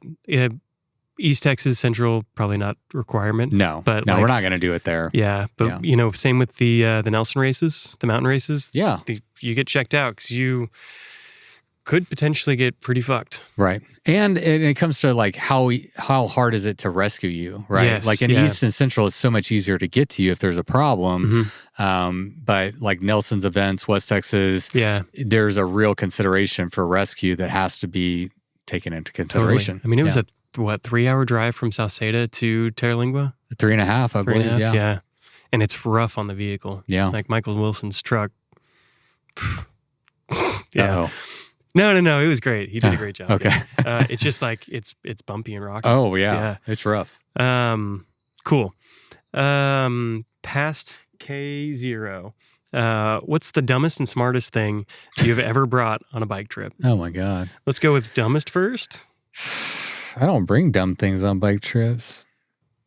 Maybe instead of dumbest, we could change that to thing that you really just don't need, but you bring it anyways. Like I told you earlier today, I bring rocks for no fucking reason. I just like them. Yeah, I don't know, man. I mean, I'll usually bring a flask of bourbon, and that's totally not necessary. And also, I am more of an experiential cyclist. Like, I am there for the experience more than the athletic pursuit of it. Yeah. And so, if whiskey by a fire after bikepacking all day, like, I don't regret it at all. But man, when I started, I've been bike packing for, I guess I'm in year 9 now, 8 or 9 years. Yeah. Dude, the first time I did my 500-mile race, I came home and I weighed everything I didn't use, and it weighed 5.5 pounds. I brought a whole fucking cooking kit. Like, I thought I was going to be just out in the woods making meals and shit. Like, what did I think I was doing? You know? And so, and that I was in survival mode for 500 miles. I wasn't like, you know, I was just trying to get it done. Yeah. And so, like, at this point, like, I really like to lean into the minimalism of bike packing. Like, I want the adventure. And so I almost want to go with less stuff than I need just to help facilitate maybe something goes wrong and I have to get by with less than I need. And I'm not recommending this to everybody. I'm not saying this is the way you should do it. And please don't come to my events in this way. Yep. But I don't do a lot of events. When I go to Andrew's, I'm not going to do that. When I go to Andrew's event, I will be well prepared. I will be making sure that I'm not going to be a burden on him or any staff or anything that he has. Like, when I go adventure on my own, dude, aside from events, I'm okay. I'll go with barely nothing. If I got to stick my thumb out and get not only I've done it, we've been in the back of a truck by a red. This guy literally he was drunk, literally just got out of a fight. He was all amped up. We were like, hey, can we get a ride? He's like, sure. He threw us in the back. I mean, we were going 80 down the back of like backcountry roads. Like, well, if we live through this, we'll have a story to tell, you know? And you did. And we did. And that was because we didn't have enough. Well, she did get 6 flats. And so we just ran out of, we had the stuff, but we ran out of stuff after 6 flats. That checks out. Anyway, but we had an adventure. Yeah. So I don't bring a lot of dumb stuff these days. Okay. I used to, but I like to not have a lot. Yeah. What was the other question? The best stuff? The smartest, The smartest. Water. Smart. Water and food. Smart, very smart. I feel like I should have a better answer, but honestly, I think water and food are like the best things you can bring on a bike packing trip. I feel like food is definitely one of those things that, like, if you're a weight weenie, like, that's a weight you can sacrifice for. For me, it's water. I have a real water scarcity fear, real one. I will not fuck around with water. So I will always have all the water I need and some extra for sure. I usually do. And not at West Texas. Yeah, you went in the opposite direction. I did. I fucked up. But yeah, after high country, because I ran out of water in the first so many miles and bonked out. It was awful. But it's every bottle, every time, all the way. Yes, you told me that. Yeah. Yeah. And I did do that at West Texas, but every bottle was only 2.5. Yeah. That's not enough. Yeah, that's dumb. All right. I think water is a good smart answer. Bike Pack Pro. Cool. Good to have a pro on the show. It is good. I feel like I should be asking him questions. For real, them. yeah. I'm not Actually, sure. yeah, we're gonna flip this around. We'll reply to them later, maybe. If you could go back to the year before podcast started and give yourself one piece of advice, what would it be? I guess before your podcast started. Okay. Again, I'm not going to answer this in the right way. Here's the thing. I've been an entrepreneur. I'm 45 years old. I dropped out of high school. The only thing I know how to do is create businesses. Like, the only thing I know how to do is be an entrepreneur. Figuring shit out and like trying things and failing and trying different things is like, it's just all I've ever done, you know, in my adult life. By the time I got to the podcast, I had a full-blown real estate career. I was making really good money. And I did the podcast for fun. And I gave myself permission and I made a rule for myself at the very beginning. And it's kind of a motto that I live by, but be yourself. Everybody else is taken. And it's really stupid. But I have all these like stupid sayings that I like, they just stick with me. And like, I can't be somebody else. You can't sit on a microphone for 3 hours and fake anything. Yeah. And so I gave myself permission and even made a rule for myself before the podcast ever started. Just be you. Like whatever that is. And people like, don't try to be entertaining. Don't try to be funny. Don't try to be interesting. Like you are who you are. Just be that. And the podcast will work or it won't work. And that's fine. Like I had a job. This was a passion project. It was something I was doing for fun. It was a tax write-off. Every time I went to go on a bike trip, I'd find someone to interview. I'd write off the entire trip as a tax expense. You know, it was just something that I was doing for fun. And so I gave myself the best advice in the beginning. And I think that's good advice for anyone. Like, number one, you have to find something you're passionate about and then pursue it with that passion that's authentic to you and be your authentic self doing it. And that is what people are going to resonate with. Everybody can tell when you're faking, but what people really value is like a real sense of like who somebody is. Like that's more relatable. Like, oh, he's being a human and maybe I'm not the same human you are, but you can relate to my humanity. You can relate to like my human struggles. You can relate to the fact that I say the wrong things and I fuck up and I stumble here and we all do and it's okay. And so, you know, it's like, so I kind of gave myself that permission like off the bat and I think it was good advice. But again, I didn't start the podcast out of nowhere. I've been doing like shit like this way before the podcast. I've been an entrepreneur way before the podcast. And I've learned a lot of like lessons through all those experiences that helped inform and like set me up for success to do the podcast in the right way, probably. Anything as public as a podcast before the podcast? No, I mean, a lot of failed attempts, you know, I mean, this makes you a public figure. Yeah. I mean, there's a bunch of old YouTube videos out there. My girlfriend and I just went and rode Park Road 1C. I went back and looked. My old YouTube video from 2017 of Park Road 1C is still out there. Okay. You know, I mean, there's stuff out there, but it never coalesced as well as this did. Yeah, this has really hit its stride. It did, yeah. And I mean, I think it's a good message to people. Like a lot of times, like you're not going to hit it your first try. Like the podcast and everything else is a byproduct of decades of like me going in all kinds of weird directions and picking up weird skill sets here and there that just happen to coalesce in this one awesome way. Yeah. That and building the community around bike packing through your events. Yeah. Which I think helps hopefully draw people here. Oh, yeah. I think it all like feeds on itself for sure. Yeah. I think I've just got a couple more. This one's from Steven. How big are your shoes? 11 and a half. Okay. Oh, wait, no. I lied. 10 and a half to 11. It depends on the shoe. On the shoe, yeah. That makes sense. I have dyslexia, and sometimes the numbers jump around. But it depends on the shoe. 10 and a half or 11. Okay. What is that in euro sizing? I have no idea. 46. 46? I do have an idea. Yeah. I think it's about 46. Yeah. I have no way to check that. No fact checking. So Steve, you can do your own. Steve, as I mentioned to you earlier, is our fat bike, hopefully triple star guy. Yeah. So we got a fat bike taking on the entire triple star. Yeah. That's awesome. Bring it on, Steve. How big are your shoes, Steve? Yeah, Steven. Are they 4 inches like your tires? Ooh. Yeah. Or 4.5. Potentially. Yeah. All right. This is a indirect, that we only have 2 more. Indirect question from my companion, Melina. You were being turned into an animal. Which one and why? Ooh.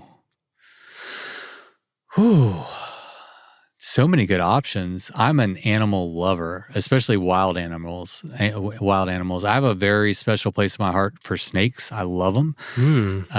Hawks, love hawks. And of course, you can't not mention being a lion. Wow. Predator. One of those for sure. If I had to choose, I guess a lion. I mean, King of the jungle, why not? Okay. Wow. All 3, that's interesting. All 3 are predators. Oh, yeah. I'm a predator.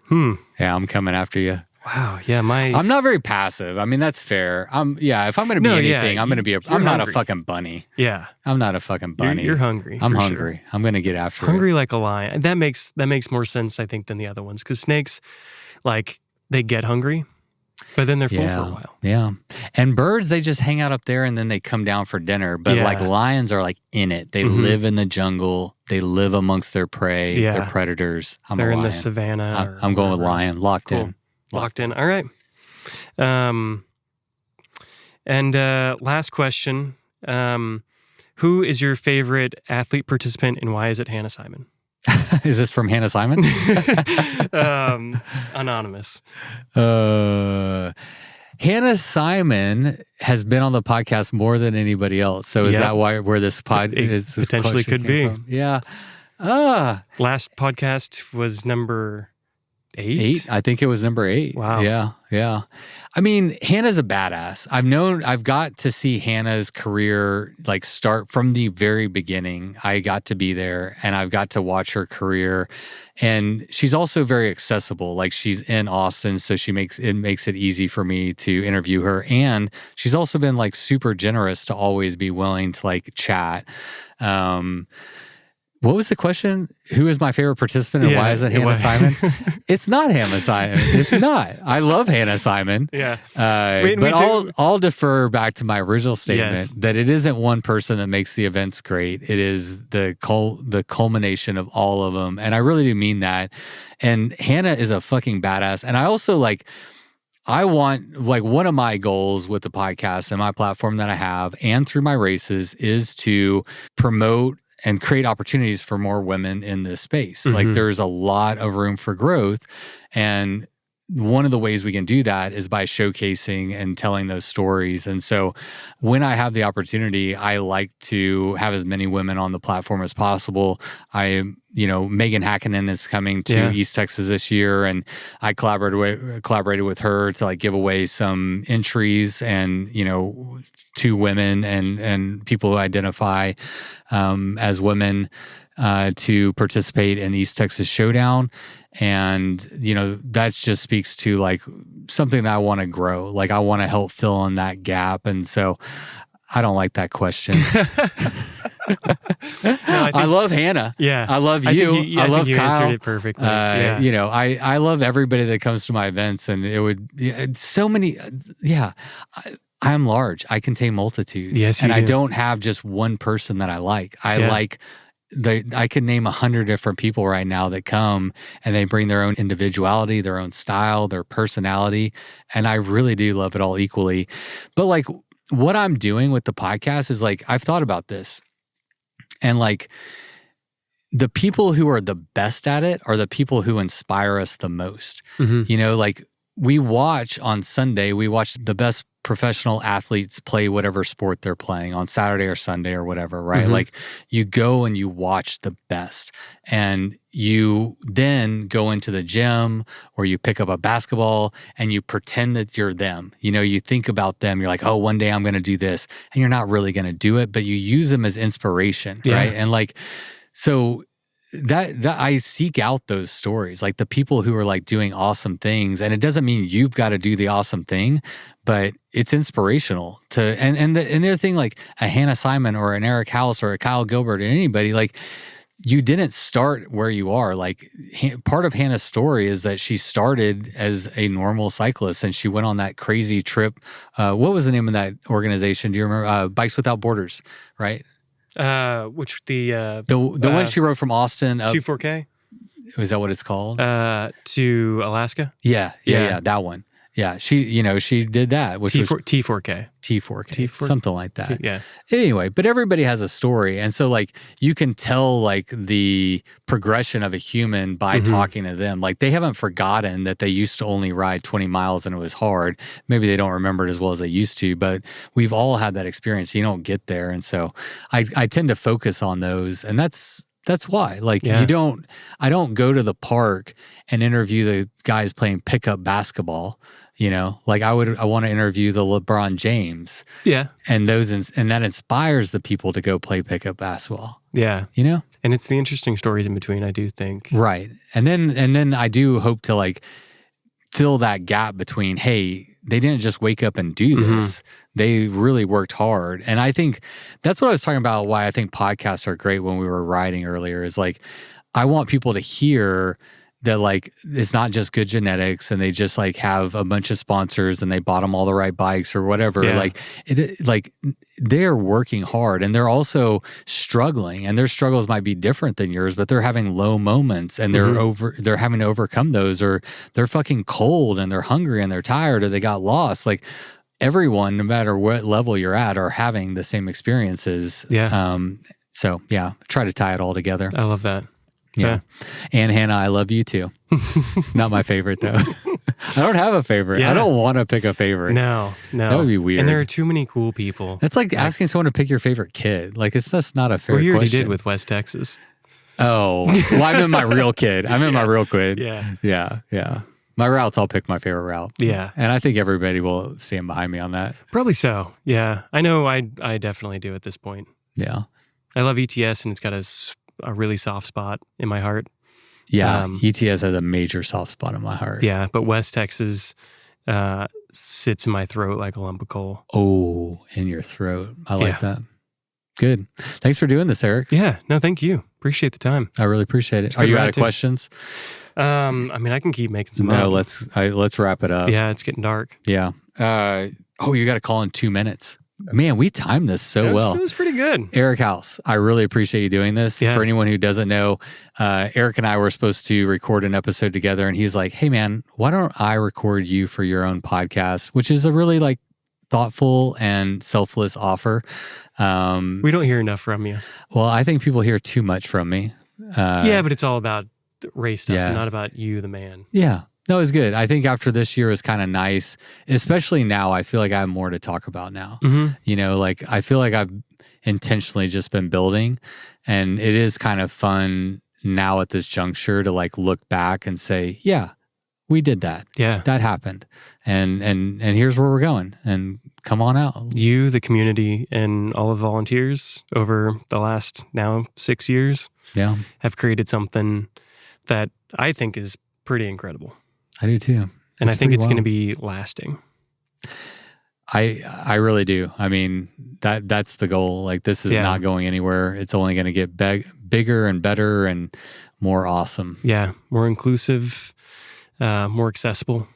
Yeah, absolutely. Maybe not West Texas, but all the other ones. Yeah. To the degree that we can make it accessible. Totally. Yeah. Clean up the trails, have good support out there. And then it's up to you to bring the right bike and the right fitness and enough water. Yes. Yeah. So if you're looking to volunteer, check out Bike Reg. Yeah, Bike Reg. Yeah, TexasShowdownSeries.com or BikesForDeath.com. It leads you to all the right places. Cool. I bet everybody knows that by now. I hope so. But yeah, come find me on the internet, people. Come play bikes. Yeah. Ride bikes in Texas. It's not that scary. It's not that serious either. No. It can be if you want it to be, but it doesn't have to be. It doesn't have to be. It doesn't have to be. It can just be fun. Mm-hmm. Thanks, buddy. You're awesome, man. Great one. Done and done. Cool.